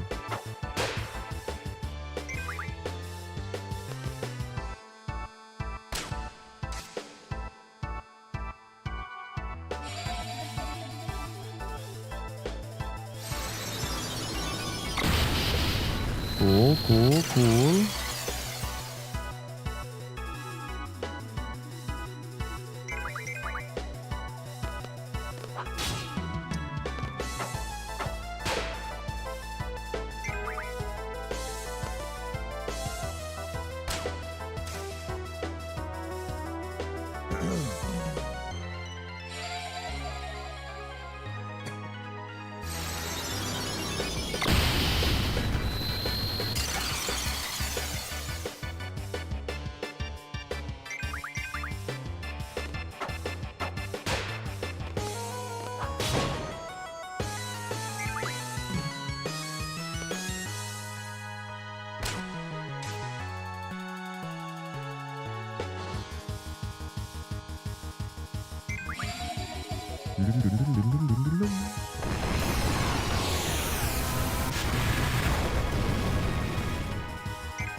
Yeah, I don't know. We will see. I mean, the thing is, at this point, even though like there are for sure games that I'd like to play, there aren't things where I'm like so vested in wanting to play them, where I feel like, oh, I know I'm going to allocate extra time like to that or away from something else.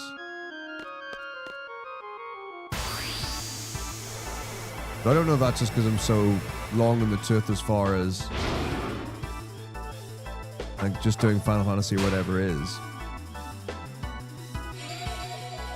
Or what?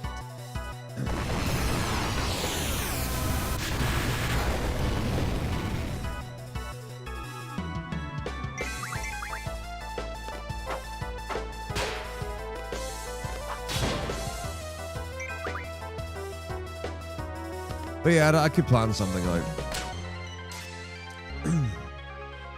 I mean, right now, I guess the main goal is actually just to get the consistent stream schedule going and running.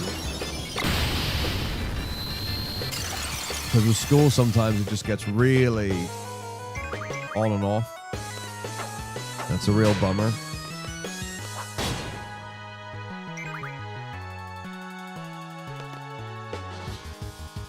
But like so far this academic year, it's been brilliant, really.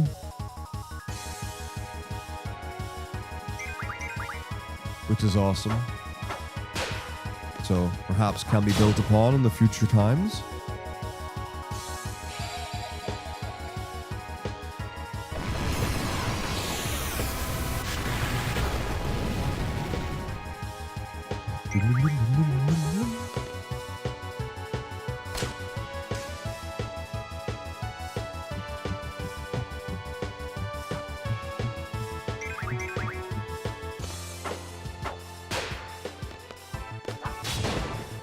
But yeah, so like the Kingdom Hearts stuff is would be the Wednesday off day from run things,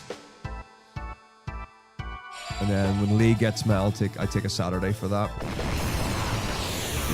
I could do like a permanent like Wednesday casual day or whatever, and then whenever Kingdom Heart gets met, it's Kingdom Hearts. Otherwise, I do whatever thing I'd like to do. But then I also don't want to take time away from like prep stuff for marathons because it's really a lot that goes into it.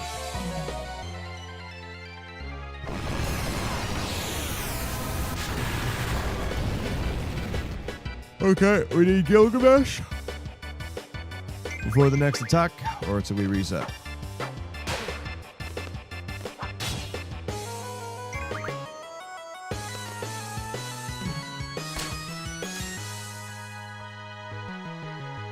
I do somewhat need the bathroom. Okay, if it's quiz, I'll go for it. Right, I'll be right back.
All right.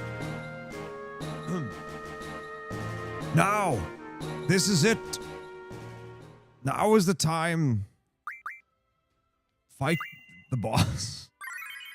I should learn that speech.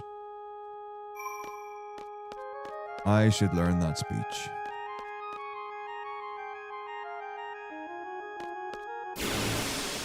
It's so worth learning. Why learn it when I can just watch it? Where is it? Oh, okay. Looks like someone had the same idea. Yeah, there we go. Today's not been a great one. We did get quite a few Gilgameshes early on.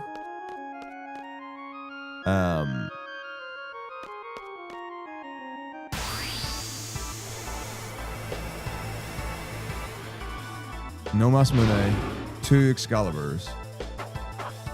Now, this is it. Now is the time to choose.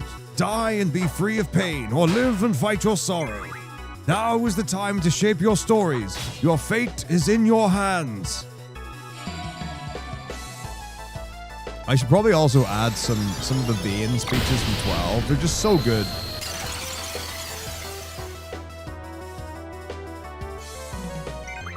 Oh no, is it Gabronth? Who's got the best speeches in FF12? It might be Gabronth. Gabronth has got really good ones, but so does Vane actually does as well.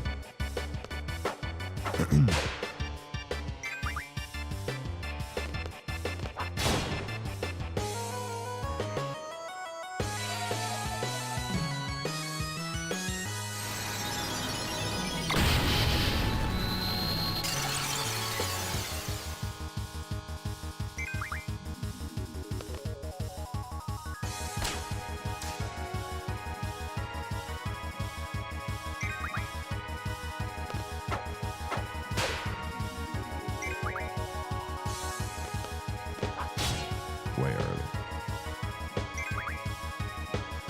Oh yeah, Arden's got some great ones.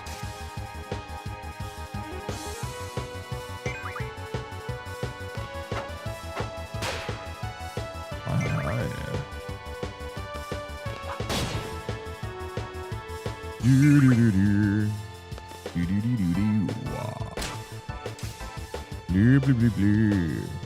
Blue, blue, blue, blue, blue.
Okay, no problem, no problem, no problem, no problem.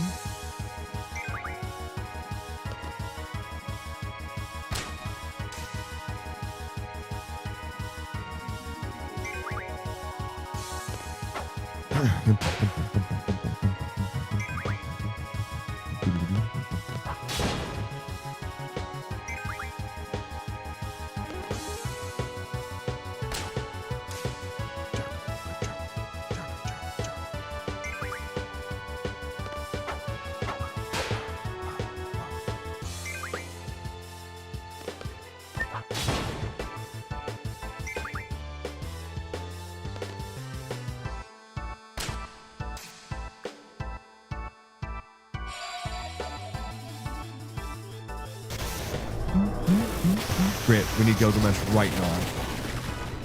If we get Gilgamesh, this is great.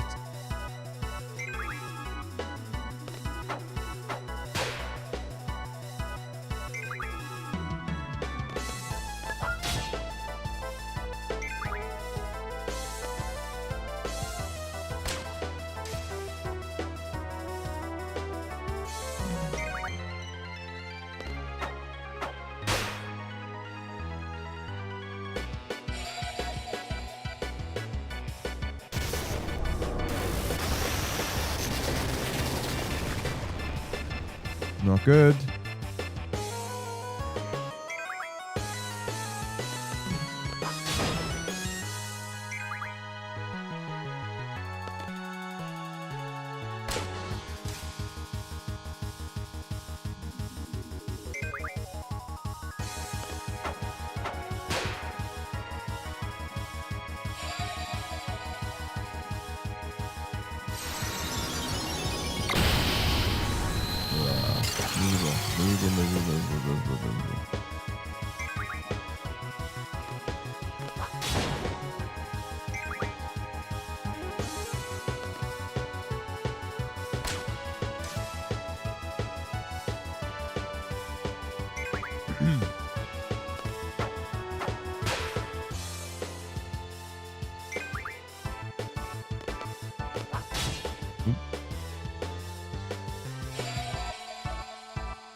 Grimsnarl.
Really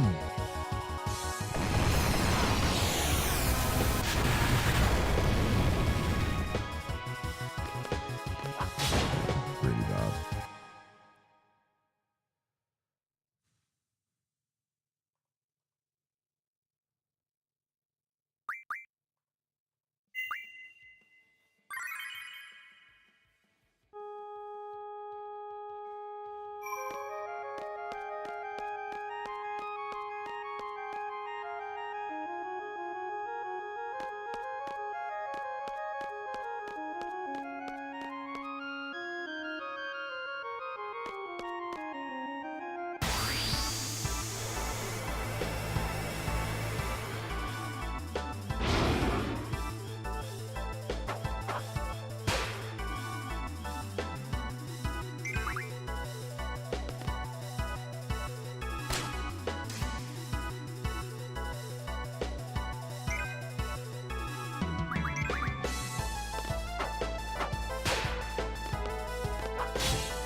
Okay.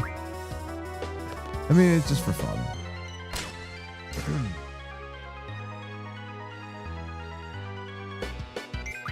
There's nothing going wrong. I'm just doing the fight in a really, really suboptimal way to be stubborn because I know it can be won.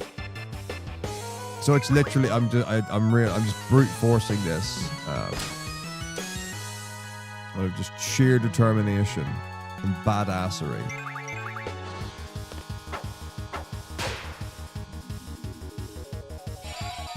Yeah, literacy is dropping. I'm relatively confident globally it's dropping, but certainly in the UK literacy is dropping. Reading ages are dropping. There are like kids that I'm teaching nowadays who are maybe, let's say somewhere, or let's say 13 or 14, who have reading ages of an 8-year-old.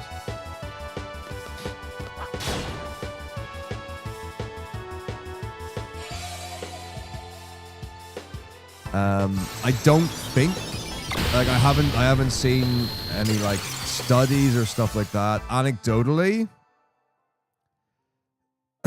I would say it's very unlikely to have anything to do with schools and teaching. Schools have only increased literacy provision over the last years. So lower years, like primary school, kindergarten, I don't know what the preschools are for different countries.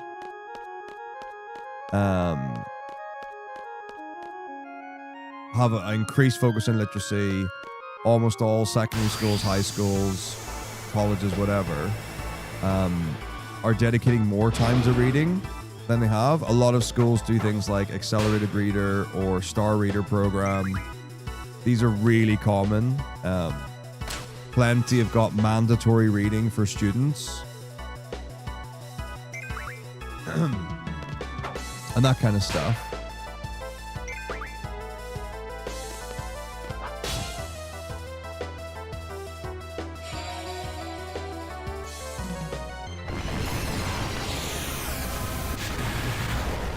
But there are lots of like different things. But like I said, I don't know, like, you know, I have no scientific studies to show what things were. What I mean is additional mandatory reading. So like in English, you'll be expected to read. But there are now, in addition to the curriculum, in addition to lesson time, during the school day, reading on top of that. It's now catching numbers. Woohoo! It's going to say I killed the boss 10 minutes ago. It'll be a sad day when it's not the case. Like something that I've seen with students, like I'll see students who like write, they know what they want to write, and they'll just write what they think is correct, and then whenever they see a red line under the text on a computer in like a word processor like Microsoft Word or whatever, they just right click and go to the first autocorrect suggestion. So I've seen lots of work submissions done on a computer with typos or completely wrong information.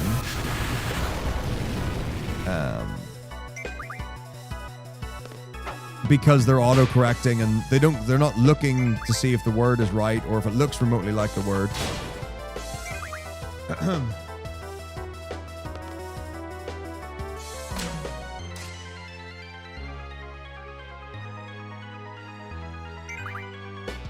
So it could be a combination of lots and lots of things. Well, the thing is, like, autocorrect is excellent, but if you're writing a word and it's got more letters in common with a different word, the autocorrect's going to go for the word it's closest to. So if you're not even close to the word you wanted to write, autocorrect will still be really good, but it will autocorrect to what it should do, which may not be even remotely similar to what you want it to.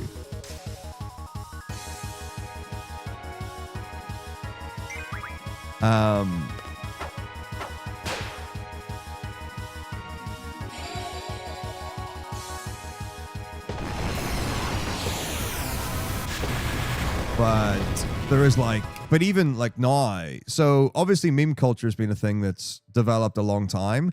It's now, what's a polite way to put it? I don't know. It's now so common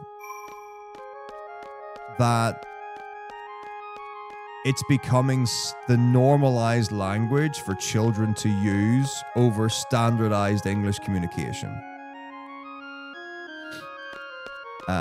And in many cases, it's becoming bastardized as well. So, like, once upon a time, when the whole aura trend came out, it was like, you have aura. And that actually has some sense to it. But now, it's synonymous with anything that is good. So you don't refer to a person having aura now. You refer to anything that is good is aura. So like if you win something, you'll say that's aura. And it's like, Or like, I did a thing, that thing is aura. And it's like, oh, that's ridiculous.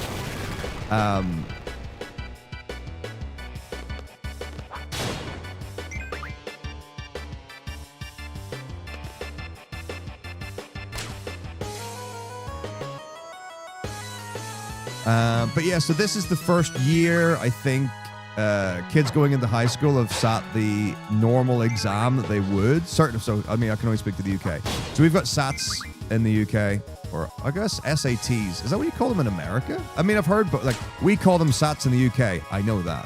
But SATs I've heard before, but I don't think I've ever heard anyone in like the UK say it like that. Either way.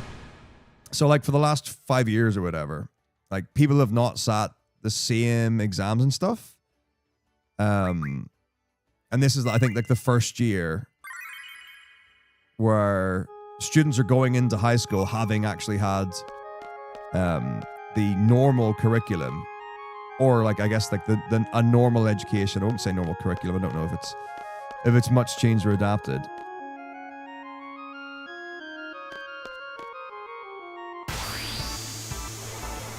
Yeah.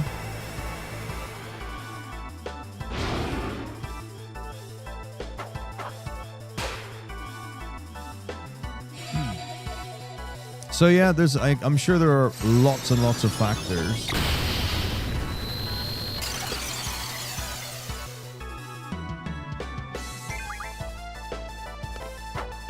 So the thing is that, so I'll only speak to the UK because I genuinely don't know for other countries. So it's not necessarily that exams were easier, but for example, I think it was, I don't know, I'll give you an idea, but like 3 years ago or something like that, for the exams that got you into like A-level or college, like after your high school thing, the amount that you had to do was severely reduced.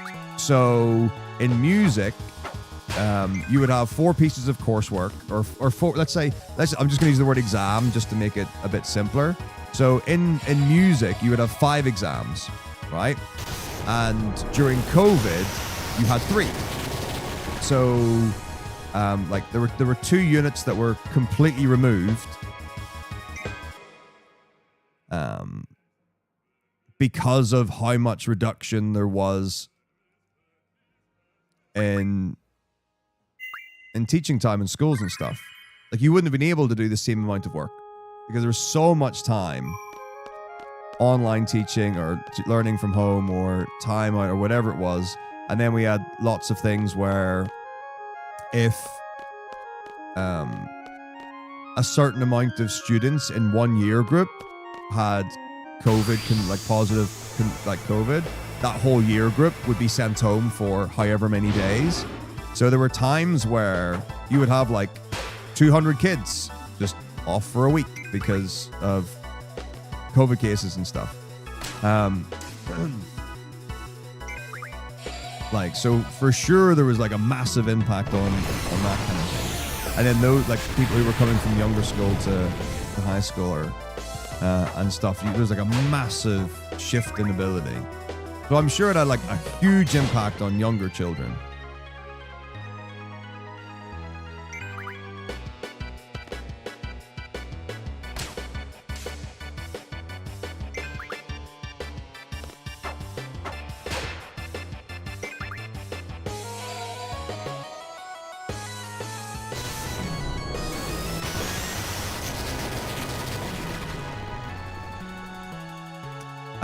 Yeah, but like, so that the thing is though, it's like, depending on what you set and then what can be done, and then also what does get done. So like some parents will work really, really hard to help their child in their education as best as possible. So let's say you get work for 10 different subjects, right? So you've got like English, math, science, history, geography, whatever, right? And some parents will sit down and do everything they can to help their student get through the work that's been set. Some didn't bother at all. Like I've spoken with parents who said, my job is not to teach my child, so I don't get them to do work when it gets sent home. Or if they're off school and they've got online learning they can do, they don't do it. Oh, I set music homework, let me tell you that. So the school I was at, every single subject, you taught your normal timetable online and you set work to do every week. Every single subject. No excuses.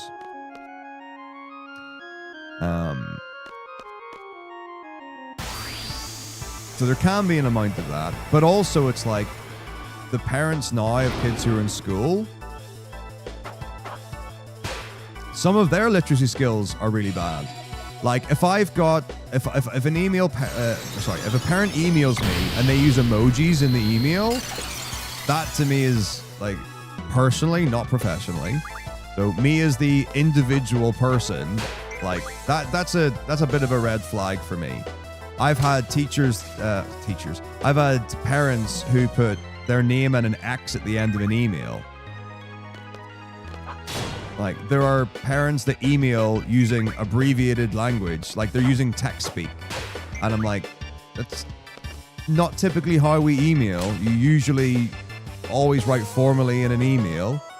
Now, obviously, there are nuances to it, and if it's like two work colleagues or whatever, you might write quick emails and stuff like that. But if you're communicating with like a teacher and a parent,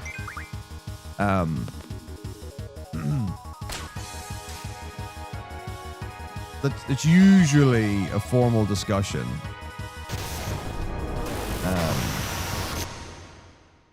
And if that's the level of communication that you're getting from a parent, it would stand to reason that in some cases, the interaction will be equivalent or lesser with their child.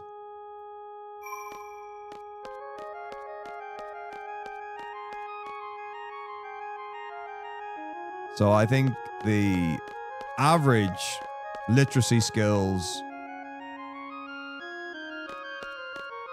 of everyone, let's say under whatever age, so like, are lower, and there's not a drive, desire, whatever you want to call it, to improve it.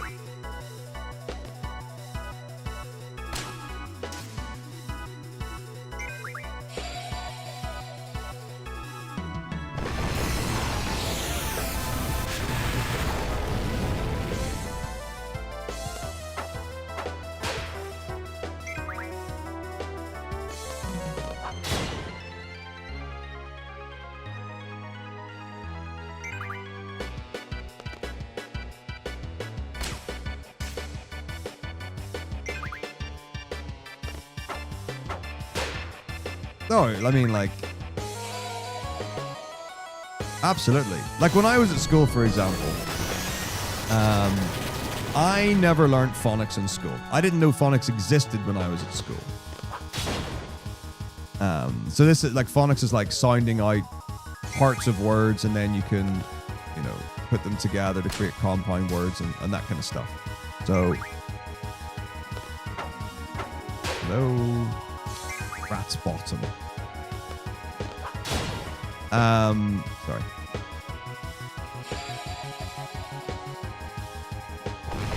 Okay.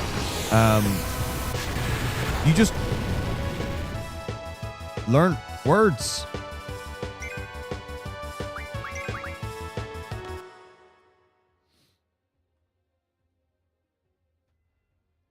Yeah, I mean, you do learn spelling and sounding and speaking and communicating in lower school.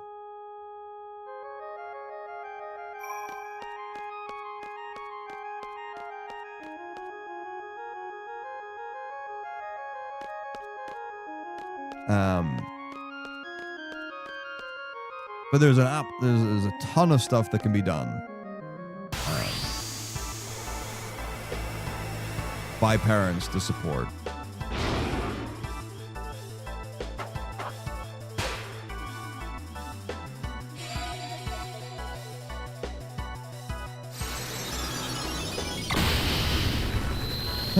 Well, I mean, yes, there's an argument for that, but also, like, for example, super common thing. So let's say you have a child and they're getting bullied. As a parent, what do you think would be the advice that you might give to that child? Or how might you support your child through that?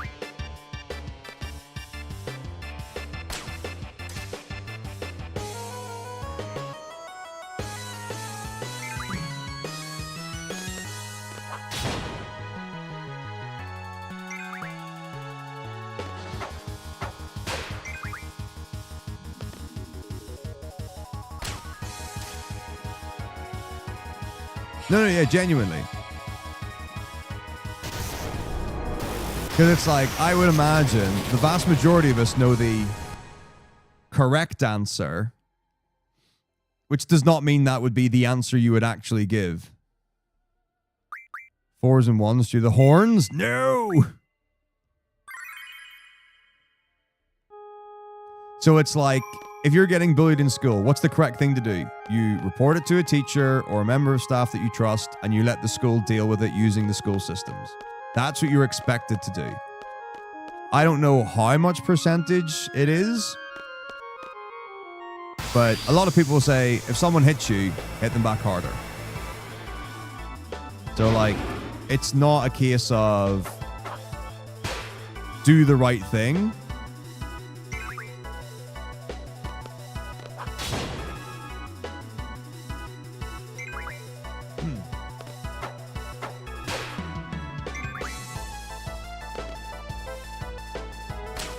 And I'm sure there's still plenty of belief that schools don't do anything about bullying. Like, that's a perception that's been around forever. And there definitely are better and worse schools at it. So you get one where, like, someone's like, well, if I report it, nothing gets done about it. Which I really hope is improving across the board. I mean, definitely places I've been, it's been handled well and with active intent and effort.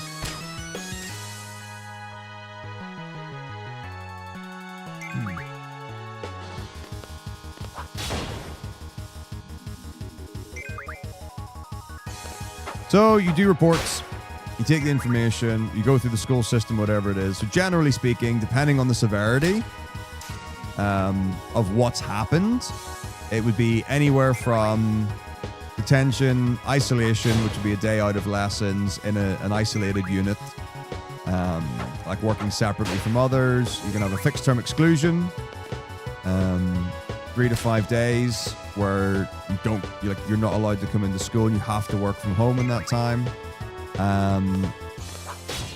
Up to a permanent exclusion, where you're removed from the school. And if you get permanently excluded, then I believe like you won't be let into a school. So I don't think you can be permanently excluded from one school and then go to another. You can do managed moves as well, where if you're having like problems at a school for whatever reason, that would be you being the problem. The school might send you to another school with the intention of you staying at the other school. And then if you fail the managed move, then you go back to the first school.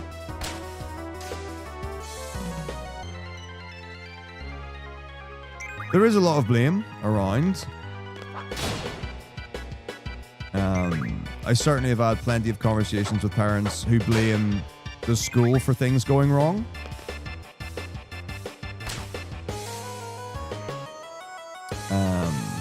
You get, sometimes parents will ask about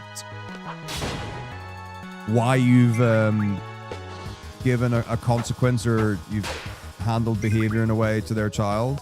I mean, you also get some of the ones which will be like, my child did not do this, they don't ever lie to me. And it's like, no, they do. And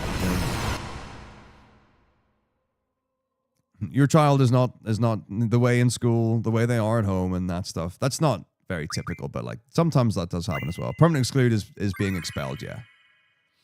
I don't know, I'm sure some places still use the word expelled. I'm pretty sure every school in England anyway calls it a permanent exclusion. So it used to be like, a fixed term exclusion was a suspension, so you would be suspended from school, and then a permanent exclusion would be expelled.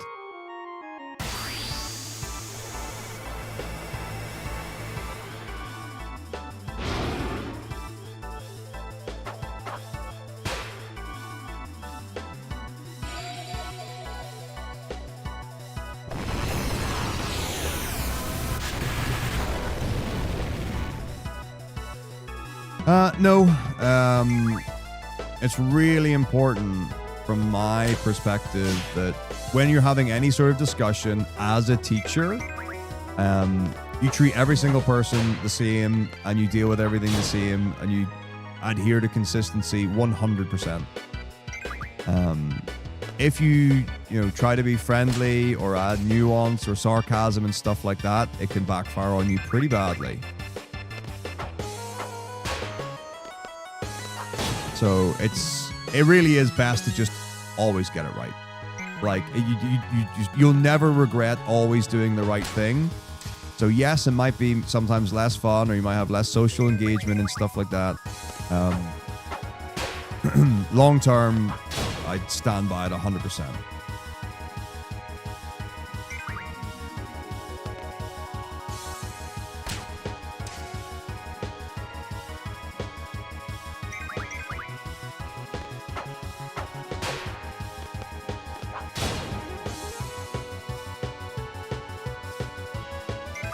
But yeah, basically, like, everything you say as a teacher can be held against you, so it's not worth taking any risks. It's really not.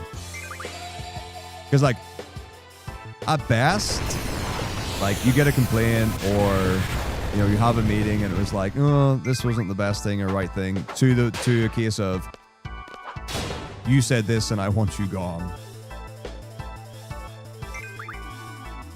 Or even, like, people making stuff up.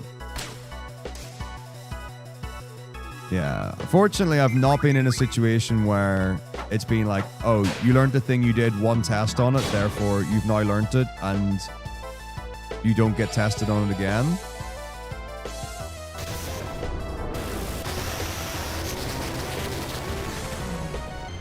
That'd be really tough. I mean, nowadays, certainly, again, I can really only speak to England. I mean, let's not even go as far as the UK, because I've been teaching exclusively in England for the last 10 years or whatever.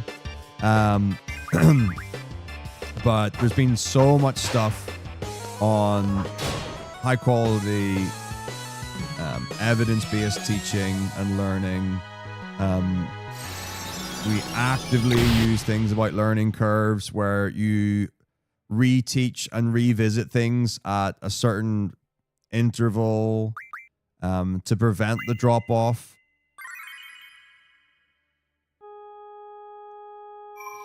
I mean, I think the vast majority of people, I would imagine, are aware that one of the worst things you can do is a ton of revision the night before a test. That's the least effective way.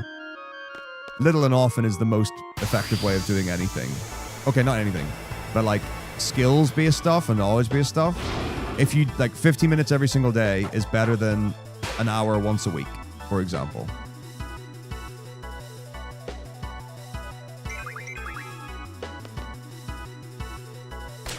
Yeah. I think as soon as you get friendly with someone, or in your speech, or casual and stuff like that, you're asking for someone to use it against you in the working world.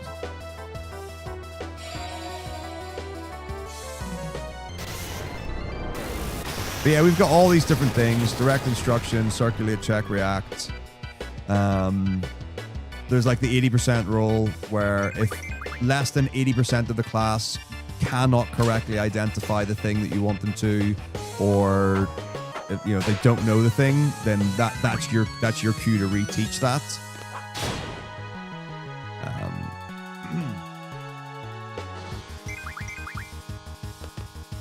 Oh boy. Yeah, Arathil, Spectral Keeper's doing a number for sure.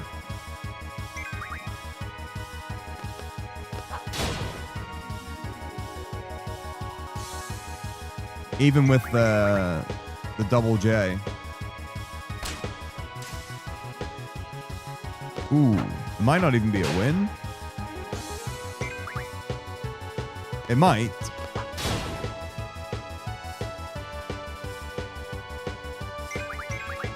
Whoa, the counter is so strong. Ah, this is horrible. Oh gosh.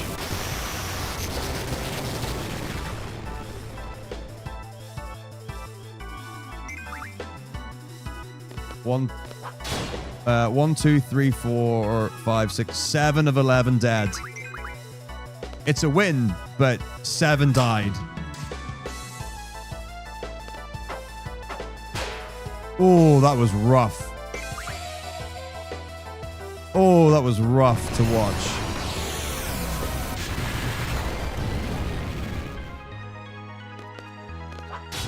Oh, yeah, it's like, yeah. No, everything looks grand for... it's not Ultimacia. What do you call her in 10? Unalesca?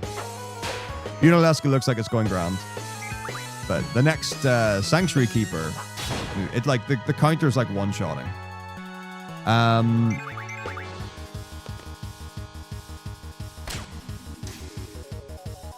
Yeah, like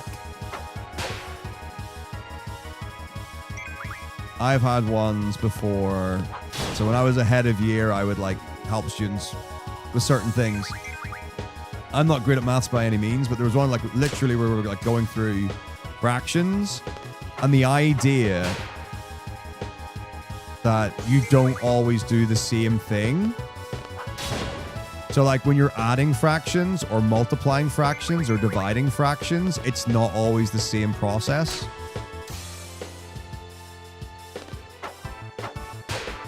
Well, they might know 2 plus 3, but if you change it to 2 plus 2, they're not adding 2 and 2 together.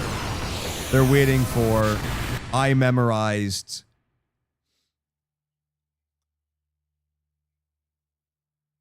2 plus 3.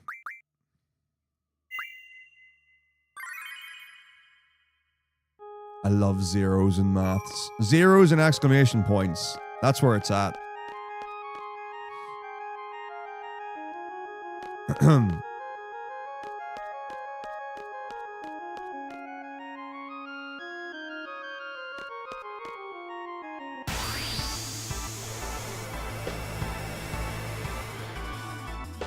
You just have to bust out the old... It's bid mass now, right? It used to be baud mass, but now it's bid mass, I think, if I recall correctly. I don't really remember.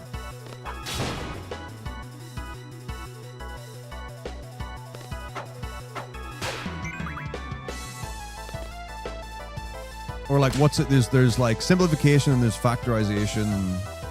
There's one where you like take something and then you have to like build it all out, and then there's the other one where you have to simplify. What's the opposite of simplification in maths?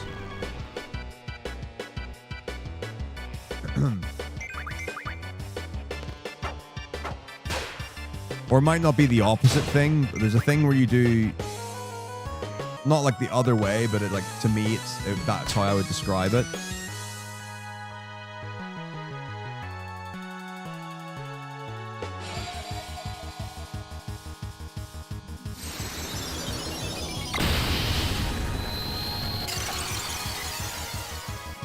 Complicated math.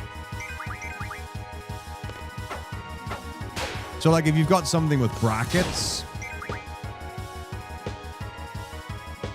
so like brackets A plus B, like close brackets, open brackets, C plus D brackets, you have to like multiply out the separate bits.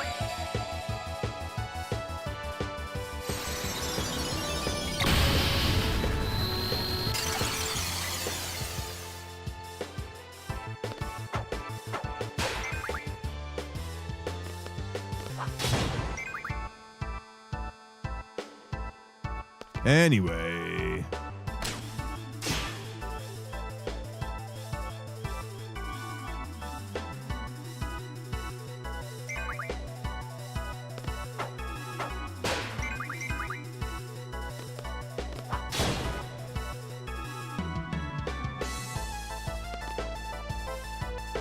Yeah.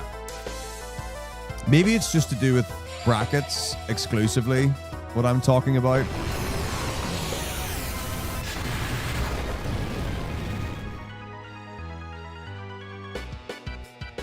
But like, to be fair, I mean, like the same with like any subject, you will eventually get to a point where something is genuinely complicated that requires either an amount of solving or knowledge or understanding or skills to be able to work out.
I think, was it matrices was the thing that I was particularly bad at in school? I don't remember. There were some things in maths that I really struggled with.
I feel like we haven't seen Greg in forever.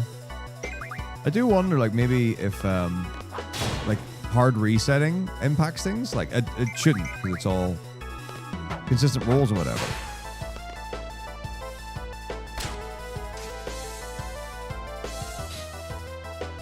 Or same percentage chance.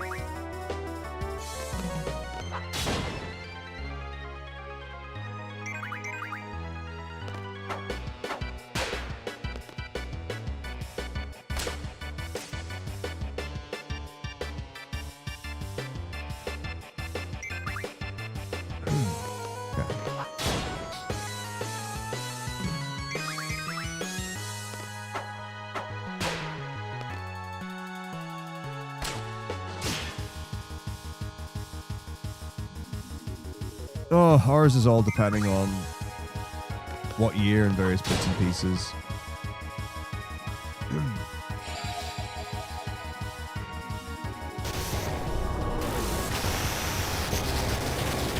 So, like, lower school, reassessments throughout the year on knowledge, understanding, skills, whatever.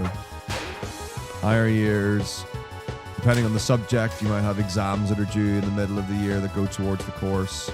And that can range from like 30 to 60% of the course. In fact, up to 100% actually. Some subjects are only coursework based and there's no actual exam at the end. So yeah, that can definitely depend.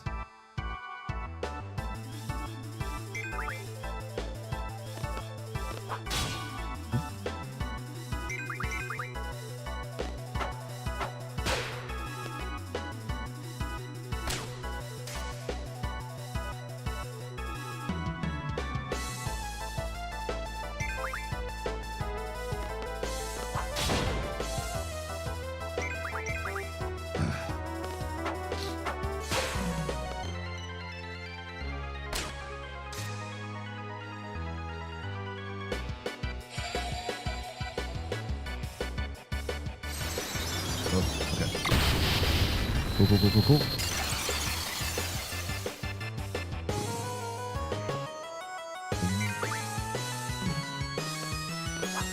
Early.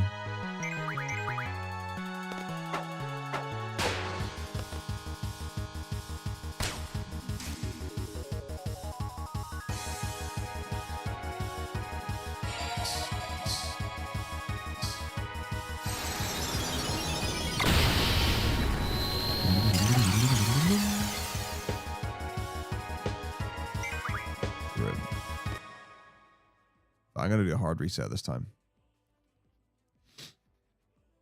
See if we can get some more Gilgameshes in the last hour.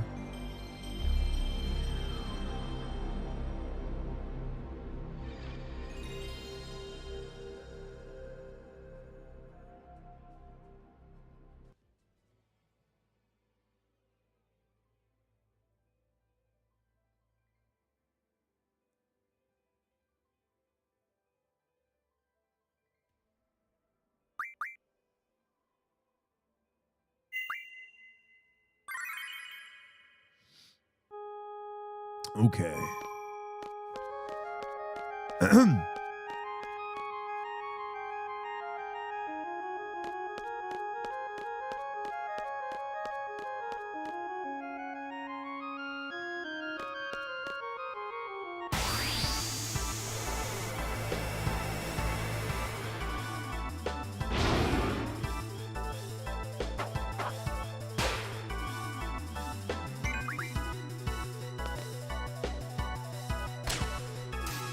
Ooh. Progress is progress. It's good. Oh, I just missed. I missed my trigger. I'm mad. What's up, Pharaoh? How's it going? Thank you for the rain. How's Hollow Knight? Just having a little chat about some bosses in Silk Song that I know nothing about. I'm just along for the ride.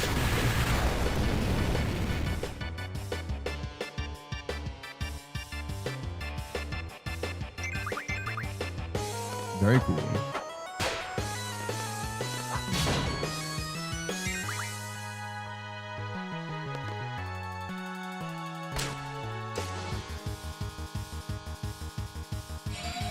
I hope all is well.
A very fortunate circumstance, Threech. Technically speaking, we want good damage spread. Then we want Gilgamesh to arrive. Use Masmune, which will do maybe like 2.3k damage. And slow Sphinxer to get into phase 2. All 3 characters alive with like 200 plus health, ideally. Wail on Sphinxara. Take down the...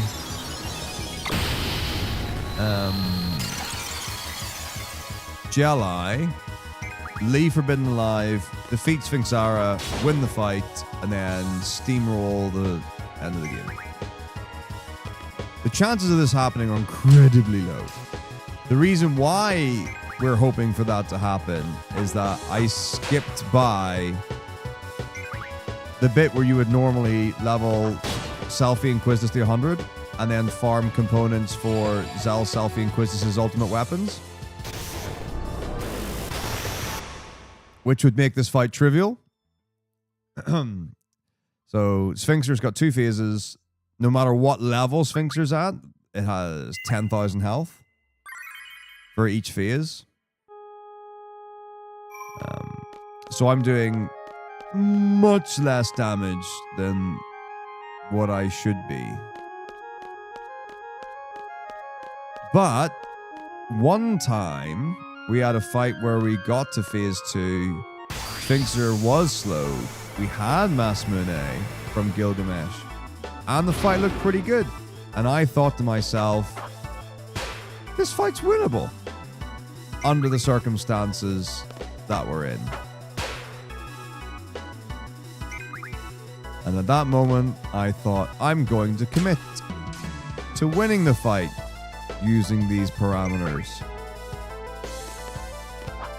It is not going well. But I believe. Oh boy, do I believe.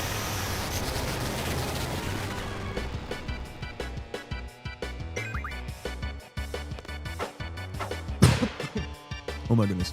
There really only are a few things that need to go right to win.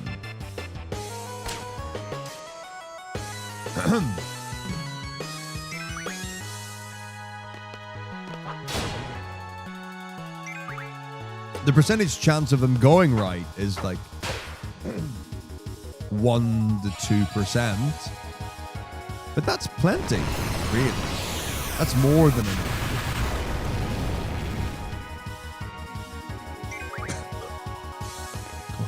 That juice really didn't go down the right way.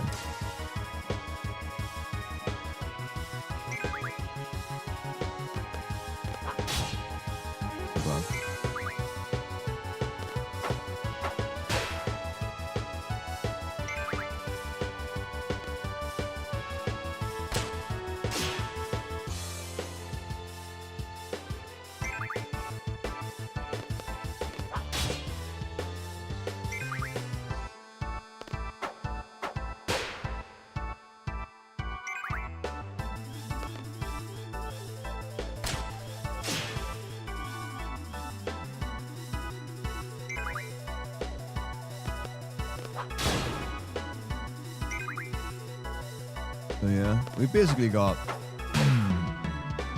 just over an hour. See if we can get a Gilgamesh. We haven't had a Gilgamesh in a long time now. Too many fights since we've had Gilgamesh. Too many.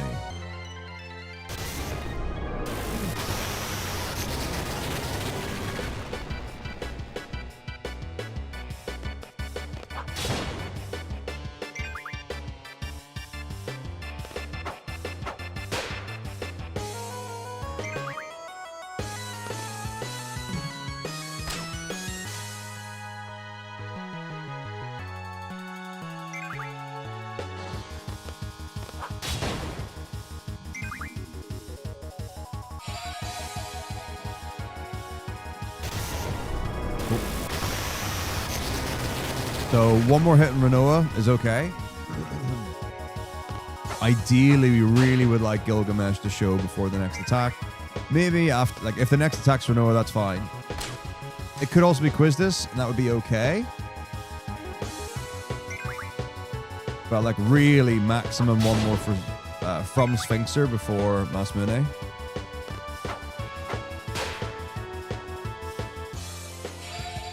So really need this on Renoa.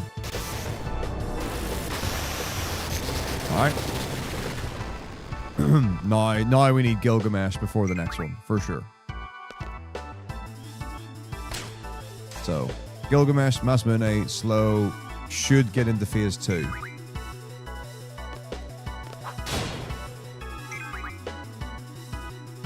Sphinxer does have a 30% resist to slow, but still pretty good odds.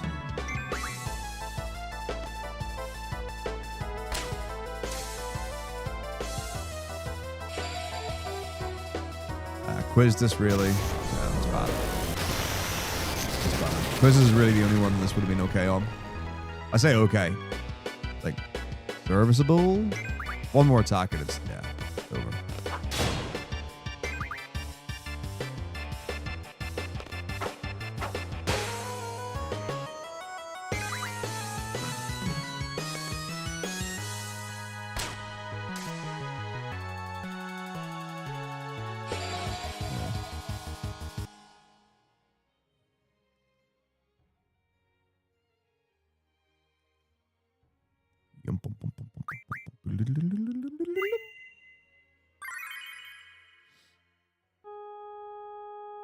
Otherwise, fine.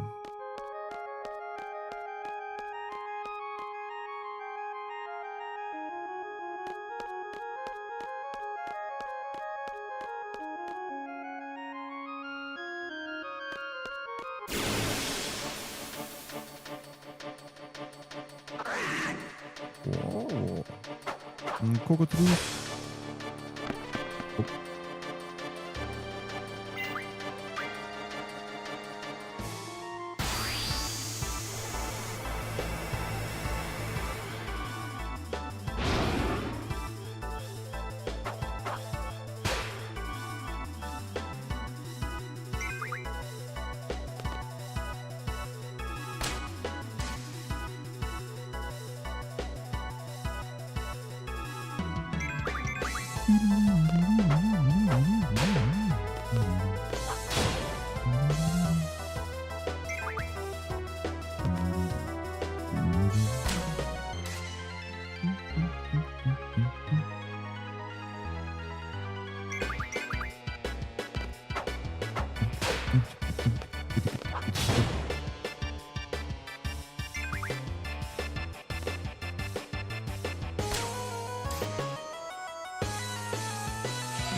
Fuck, Lex.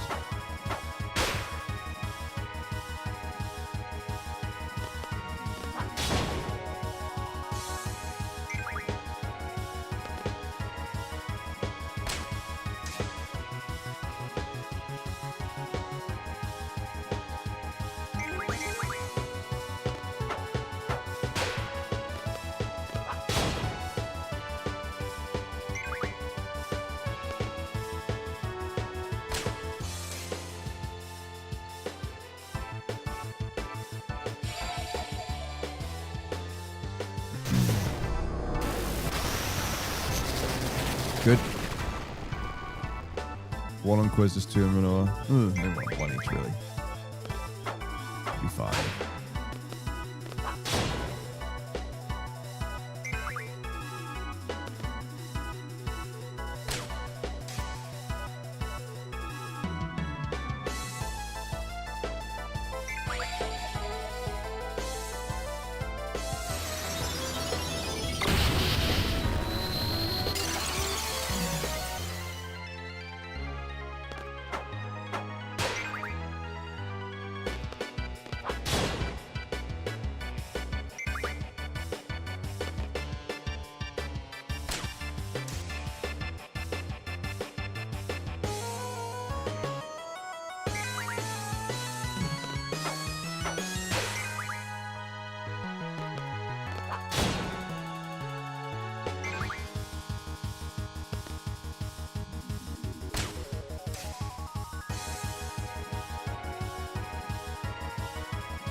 Again.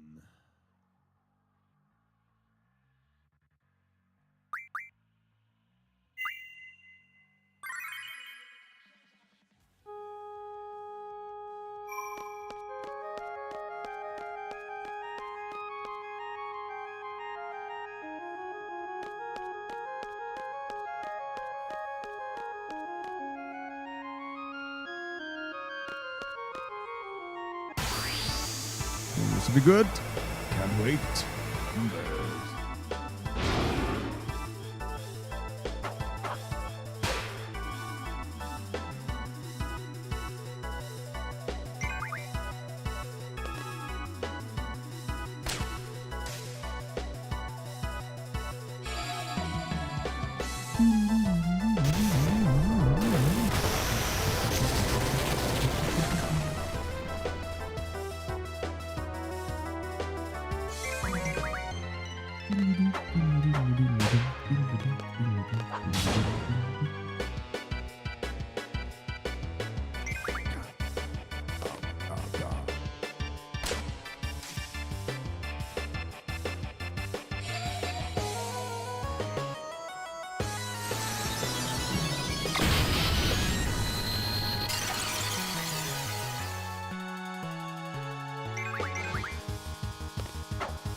Okay.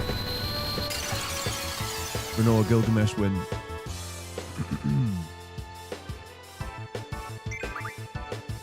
That's what we're looking for. Renault Gilgamesh win.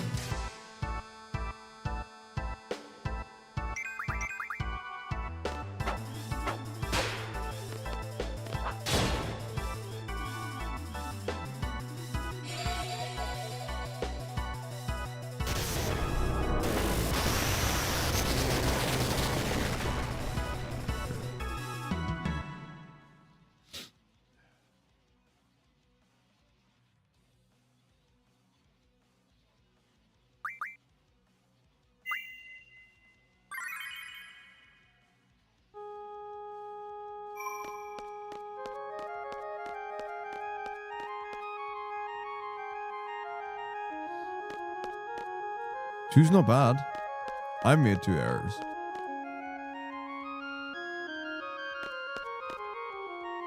Not leveling and not getting weapons.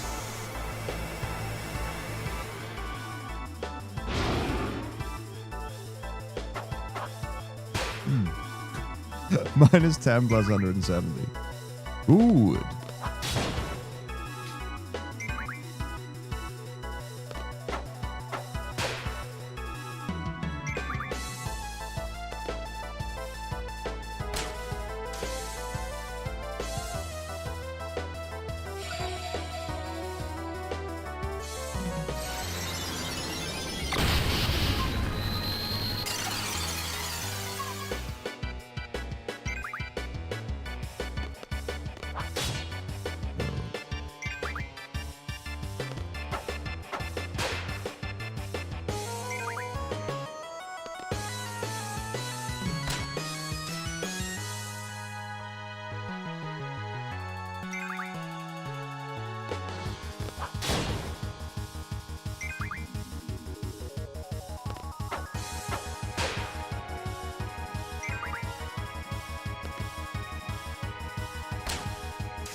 I'm playing on this using the emulator. Good old trusty duck station. Well, now trusty. Before, not always trusty. But I think I've figured out all the kinks as to why the runs would crash previously.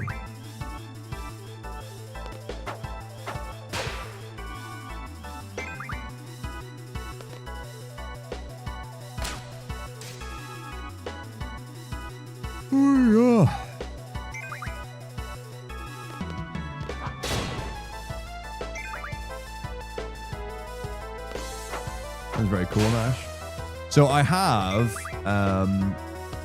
a top loader RGB modded Famicom. I have an RGB modded Super Famicom. I have my regular old-fashioned PS2 Slim 90K. Then a PS3, I don't know if it's slim or super slim or whatever. Let's assume it's a PS3 super slim with an SSD in it, and then my PS5 with an SSD in it. So at any given time, I've done all the runs and games and stuff on original hardware, and I have the original hardware for all Final Fantasies.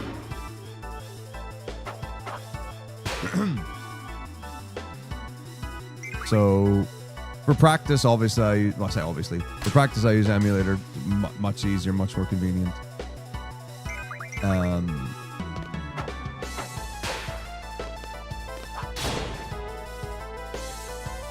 But yeah, generally it'll be down to a matter of just convenience.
360 demo station? That's so cool.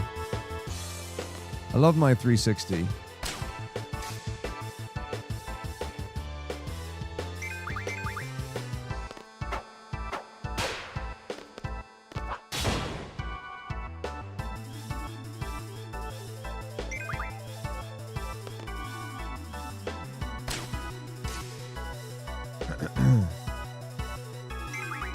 It was a great Wii system.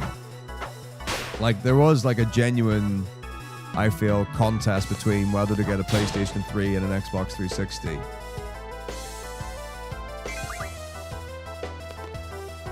Like, I got a 360 because I wanted to play Halo, basically.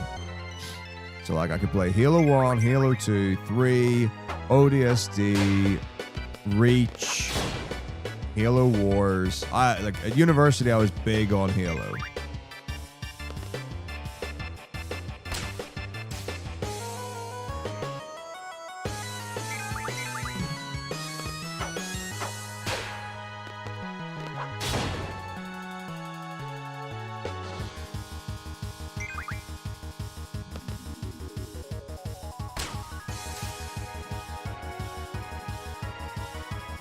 I feel like PS4, Xbox One really swung back into PlayStation favor.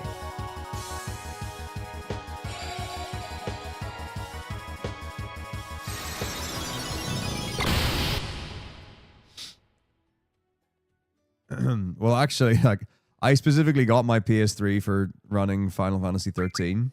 So I used to run 13 on 360. And then I got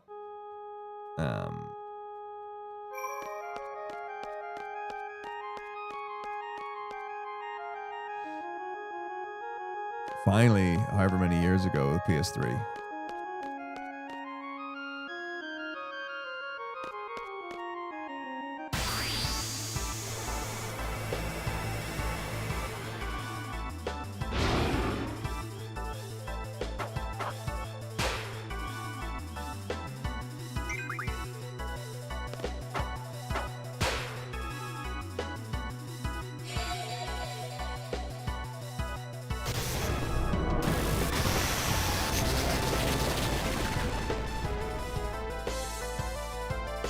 Yeah, I was really happy when I got a 360. It was already at like multiple versions in. So I got the Reach edition.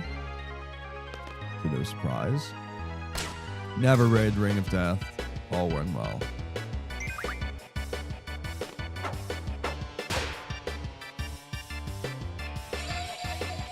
I remember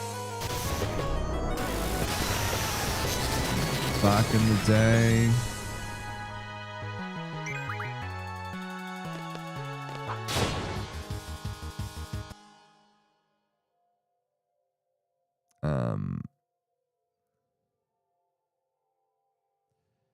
Recording old Tony Hawk's Pro Skater 3 runs with my VHS built into the TV. So I could record VHS on whatever was on the screen. Didn't need a capture card for that.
Oh, painful. FF9 is goated.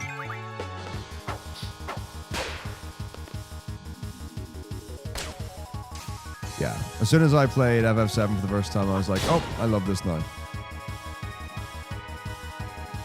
But yeah, I feel like like I've heard about Xbox stuff, but then the last thing was like what? The next Xbox is just going to be a PC or something like that.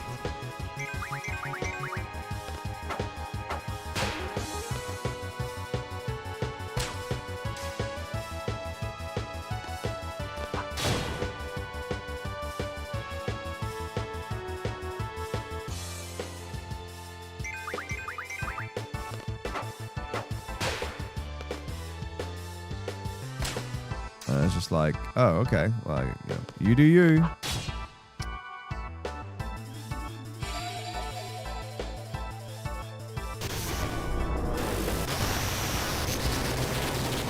I suppose, yeah. You know, it's whatever you're into, I guess. Like, I'm a big fan of the medieval vibes. Traditional fantasy. Proud fan.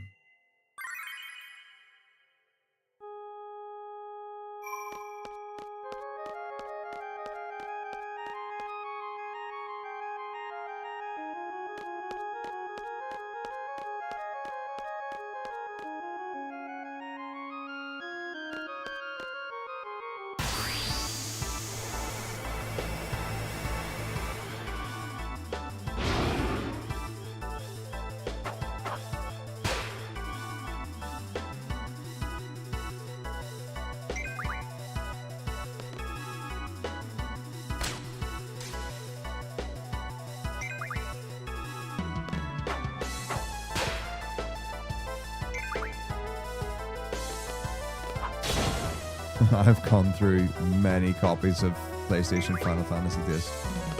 Many, many, many copies.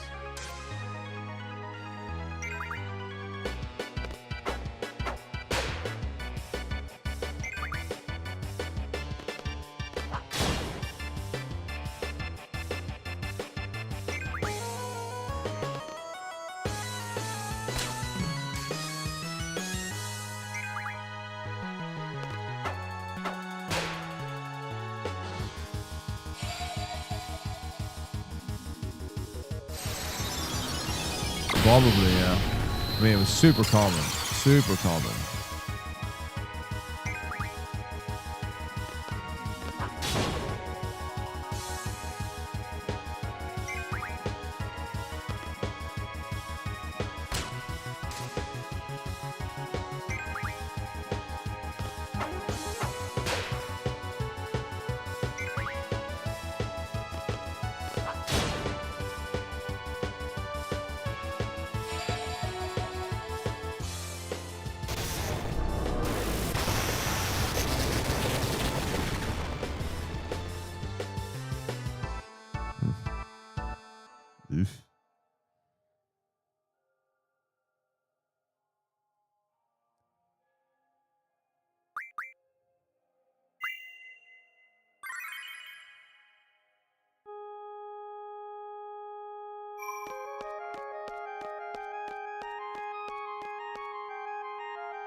Maybe Gilgamesh is based off the in-game clock.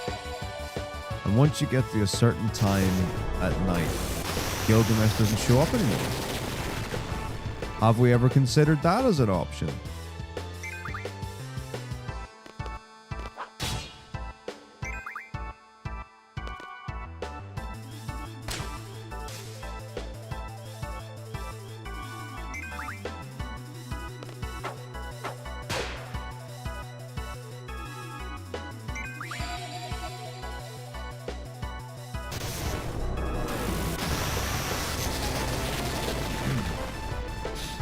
Makes sense, right?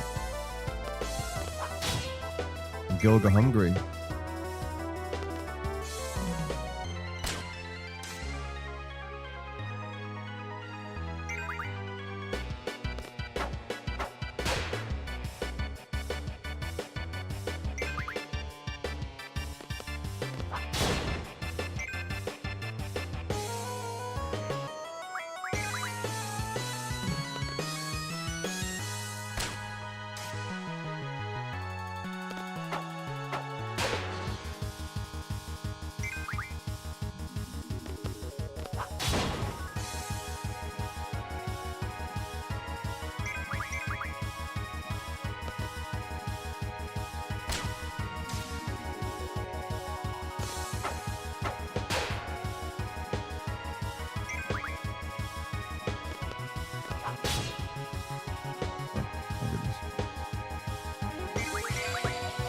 My attention is waning.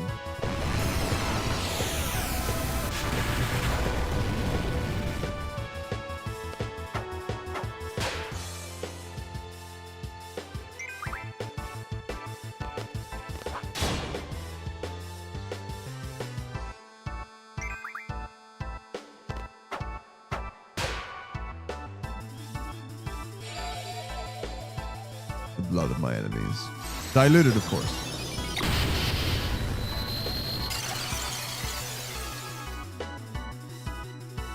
It's hard to get 60 boss hits. I'll try. I'll put everything I can into it. I will put everything I can into winning. We're in really bad situation now. We're in like lose city. But I'll keep going. I'll keep going.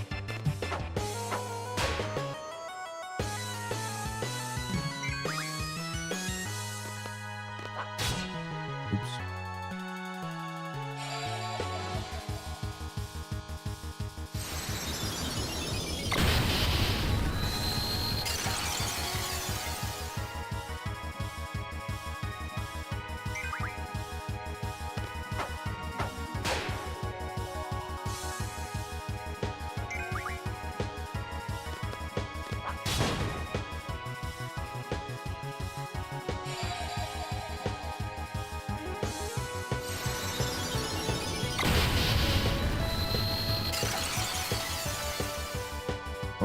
Okay. We've still got a couple of rounds in us.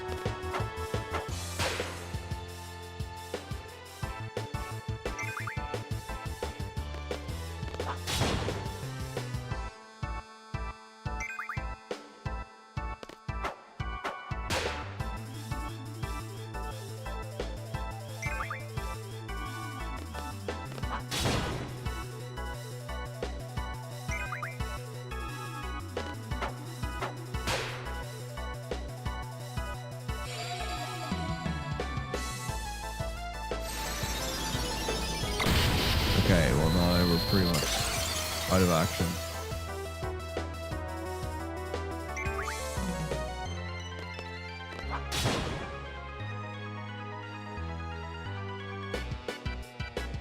Maybe one attack more? No. Right, well that's everything I was able to get this time.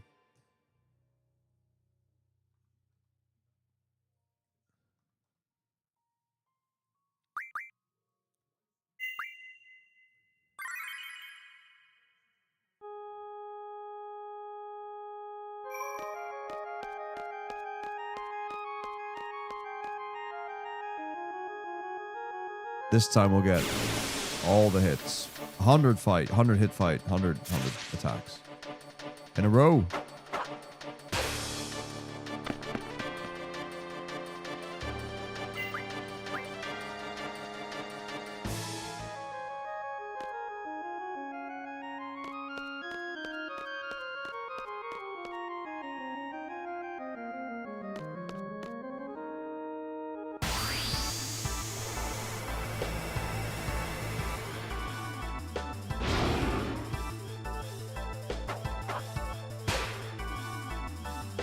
One.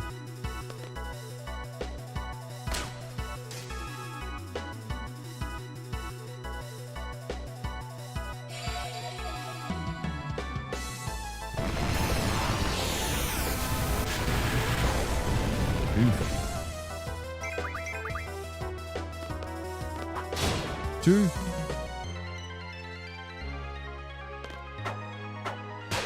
Three.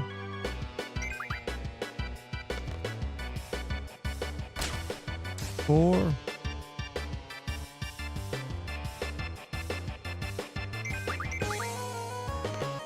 5.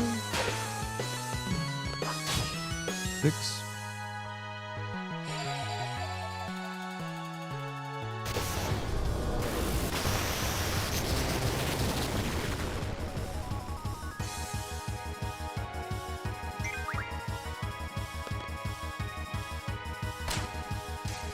7.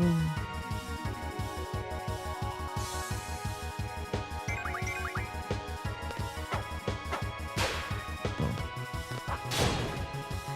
Wow, I tried. It was so very close.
Miss Greg.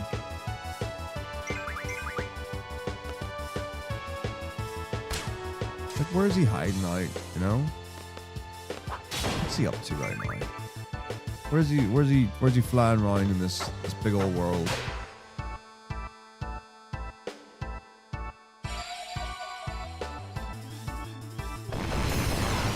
Ugh.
Oh, I'm starting to feel it now.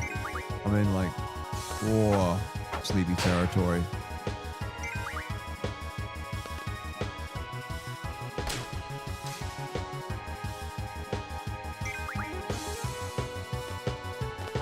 Oh, I triggered like a second early there. That was weird.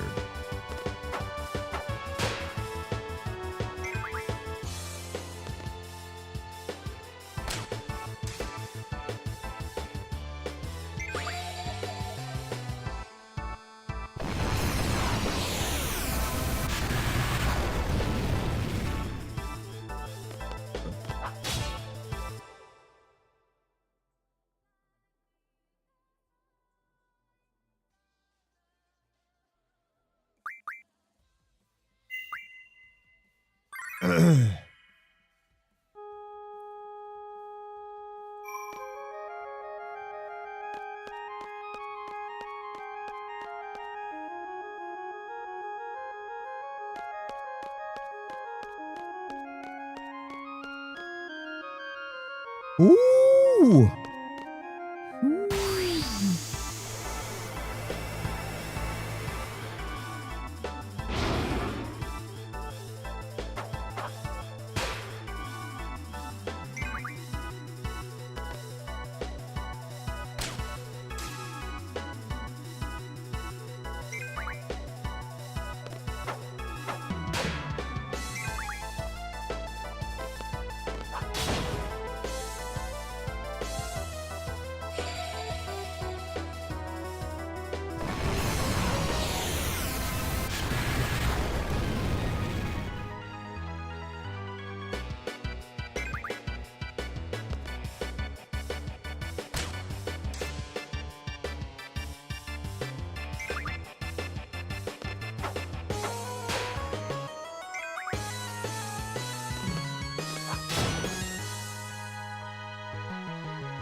Oh, oh, oh, oh, oh, oh, red sword in the back. Red's like, I don't know if it's Excalibur or Excalibur, it's one of the two. It's not Mass Muni, that's for sure. Oh, red sword's Excalibur. I know the toilet, I'll be back in a minute. That's so upsetting.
Okay. Next one's a win.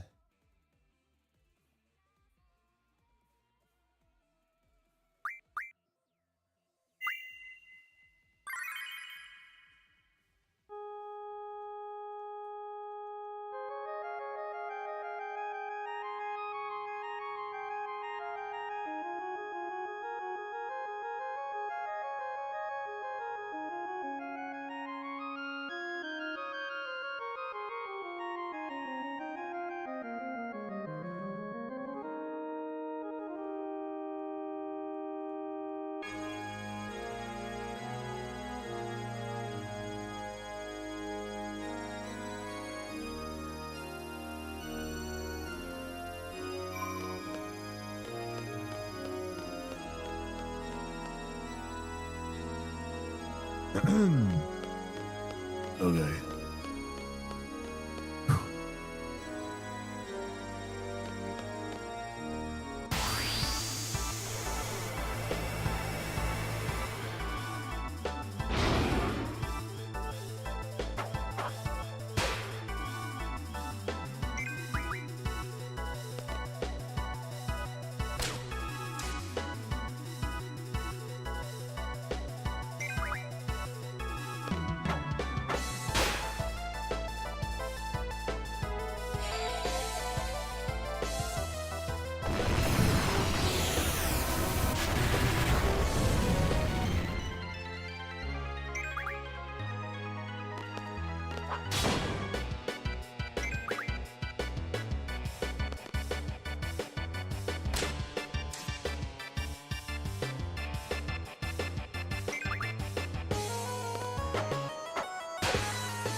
Okay, this is fine.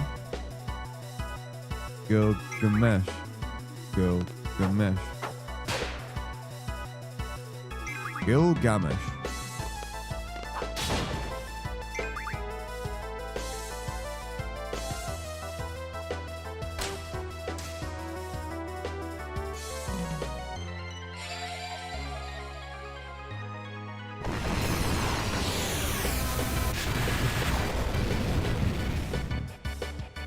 It was going okay. No, it's not.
No.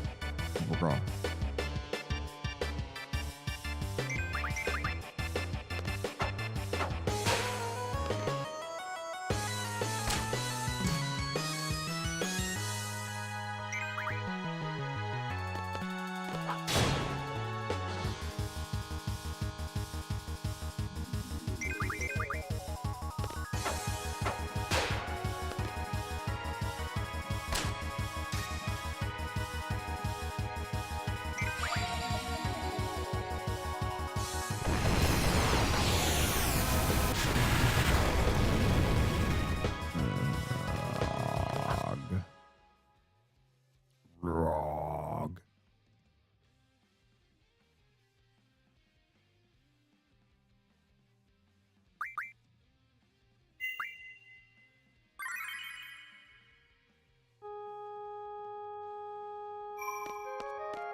We're going for Masmune, yeah.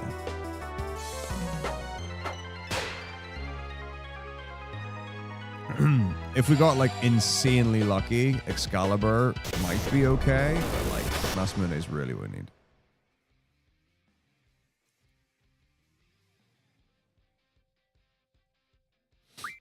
Ooh.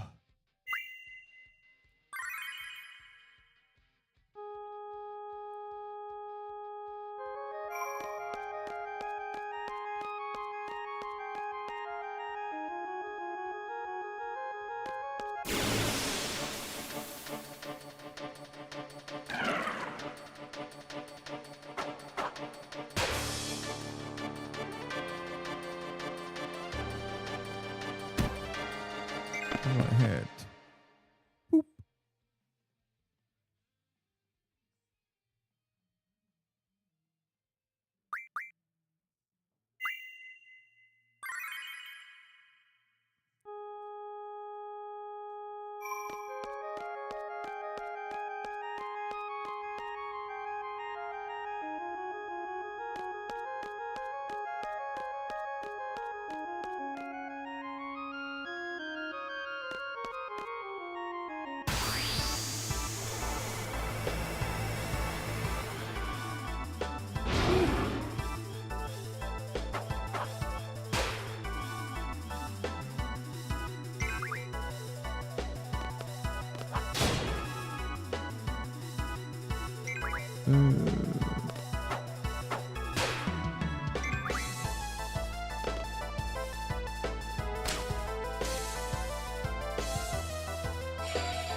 Okay. This is okay. This is okay.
That's the real magic right there.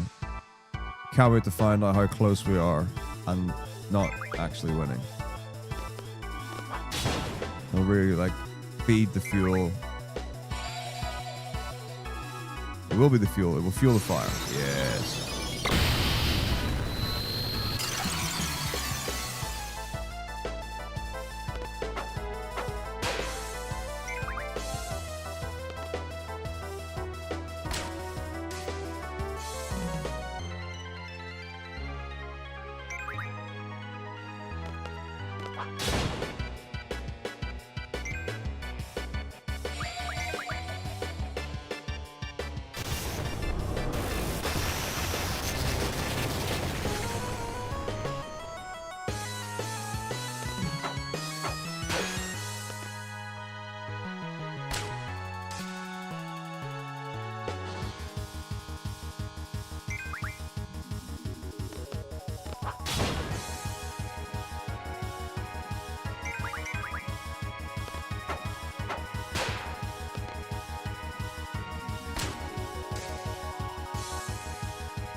Gilgamesh, Gilgamesh, Gilgamesh, Gilgamesh, Gilgamesh, Gilgamesh, Gilgamesh, Gilgamesh.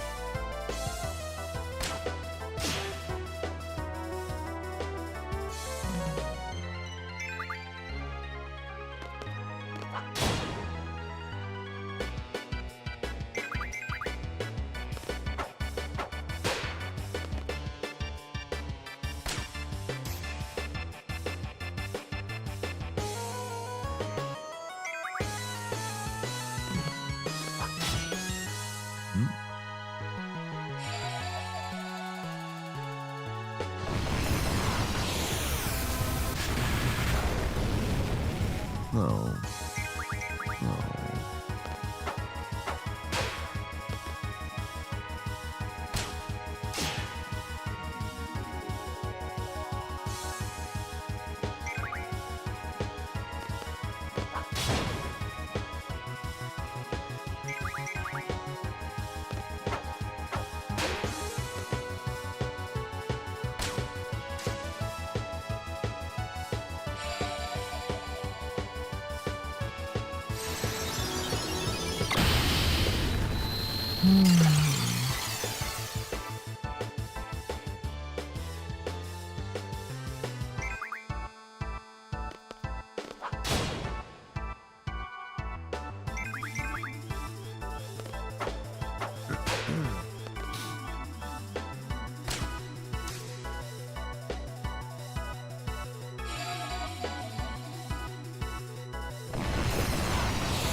I think we get 2 more goes.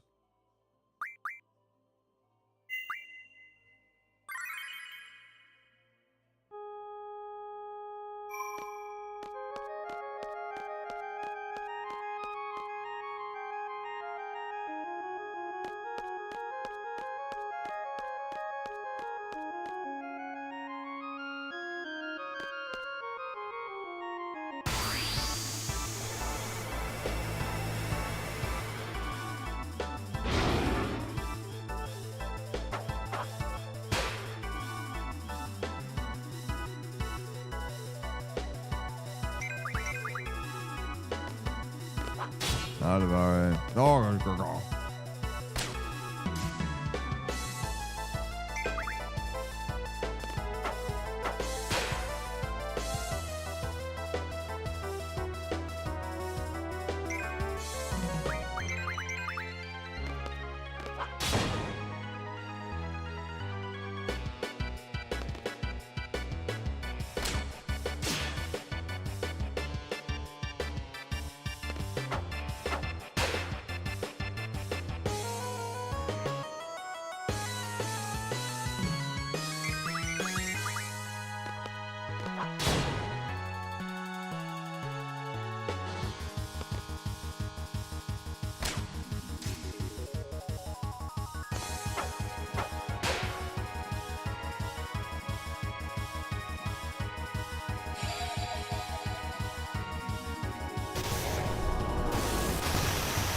All good, all good.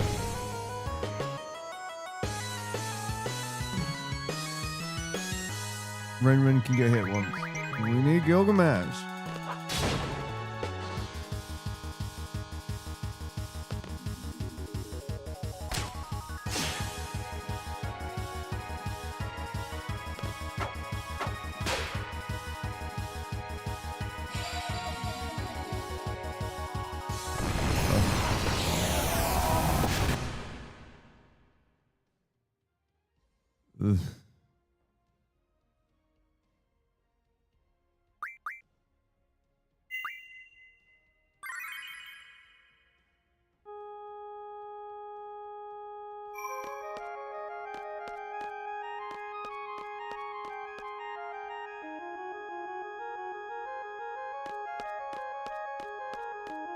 Ugh. You mean no damage? All right. 2018. Okay. Maybe still 2 more.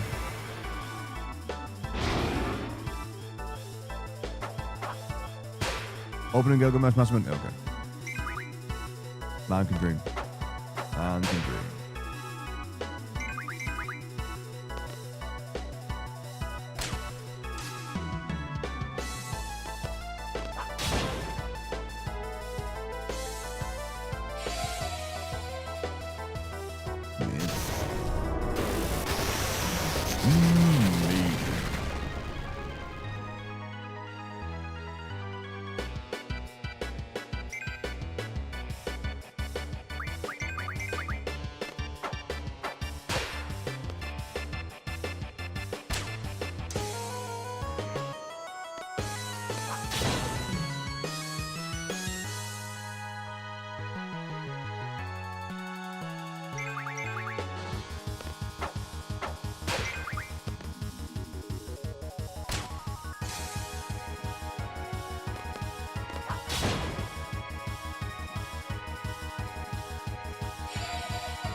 Juan.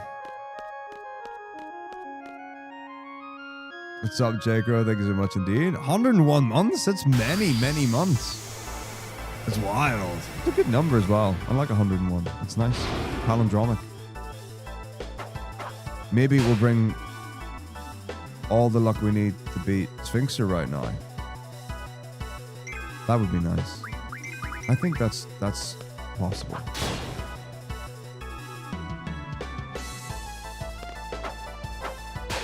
In fact, so possible it might even be likely. Yeah, alright, Woody Barstead, thanks. I'm getting into the sleepy part of the day, though. But that's fine, because, like, I mean... half 8 tomorrow will be finishing. I'll get my last meal and then start winding down for bed. Ooh. But yes, all is good.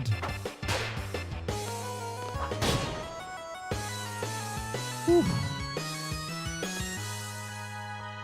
Hope you're well as well.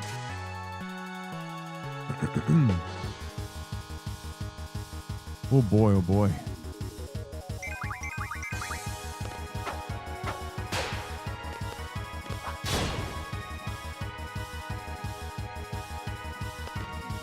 There it is, yeah. I'll be out seeing family tomorrow. And then Dungeons and Dragons in the evening.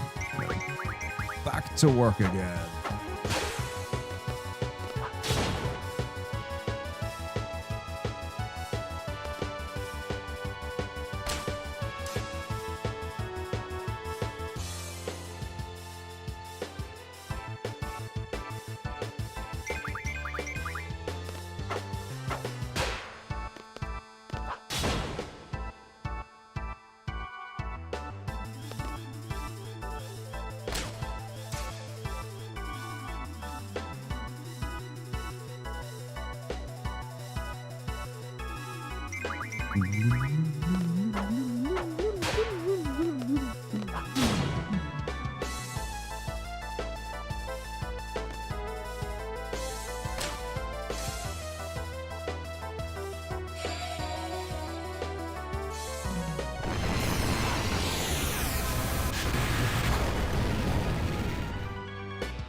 Okay, this is fine.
Right, last one.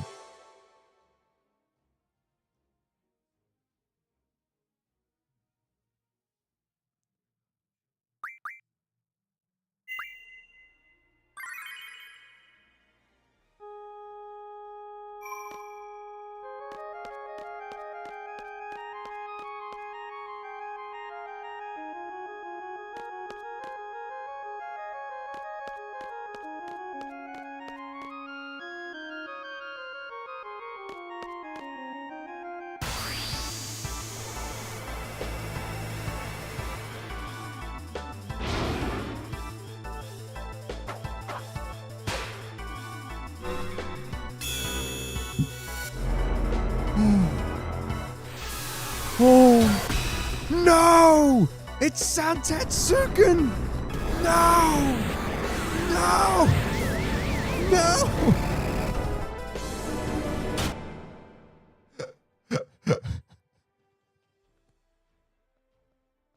I'm so upset.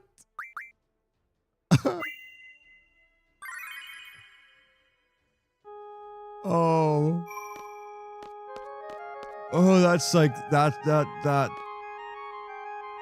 twisting the knife. Wow. The game, no. The game, no.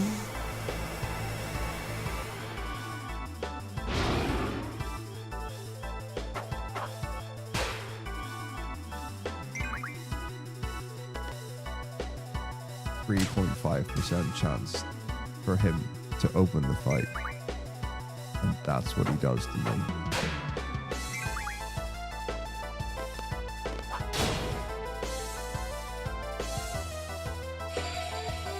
No, it's great.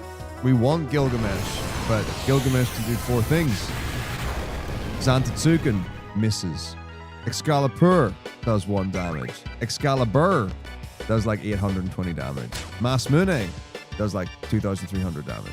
Or 3,200. One of the two, I can't remember which way around. We want Masmune. And also, it slows.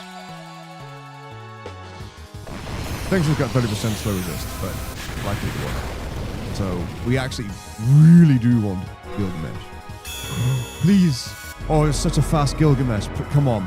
This would be the first Masmune. I don't believe it. I don't believe it. I don't believe it. It's Excalibur, by the way. This is Excalibur. This is the other bad one. This is awful. This game hates me. It's time. We have to go. Time's up.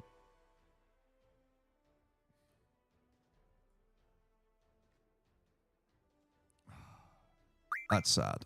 That's really sad. That was rough. That was personal.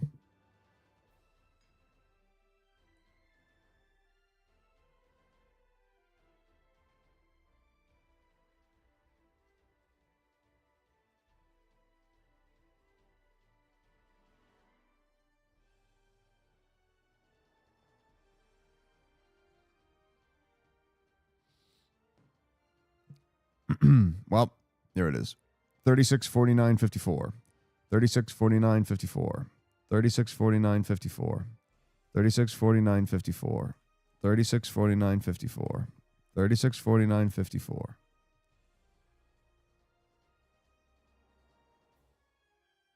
We tried. We tried. Go for it, Nash. Yeah, I'll take the numbers. The sad numbers of reality.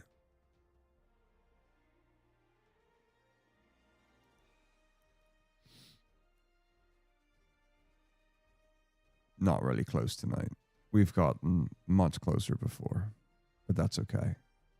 Because we're not a pillar of sand. We're a pillar of big old muscles.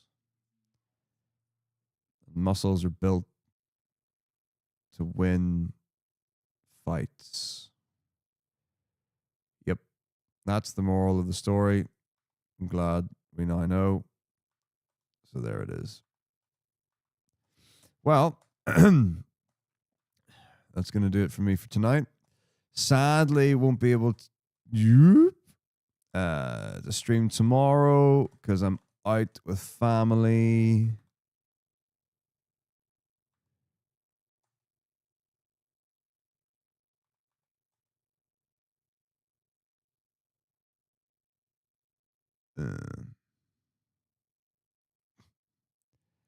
So a good attempt will get 7,000. I know that. Which doesn't seem like a good attempt, but that's like, I've gotten up to 7,000 without Gilgamesh before. But that was, yeah, really, really rough. Gilgamesh was just, he was just not playing ball at all. Right, I think, if I remember correctly, I was going to raid Lord Mouse, who's doing more Mega Bonk. Yup. Let's go hang out there. Shall be a great time for all. So yes.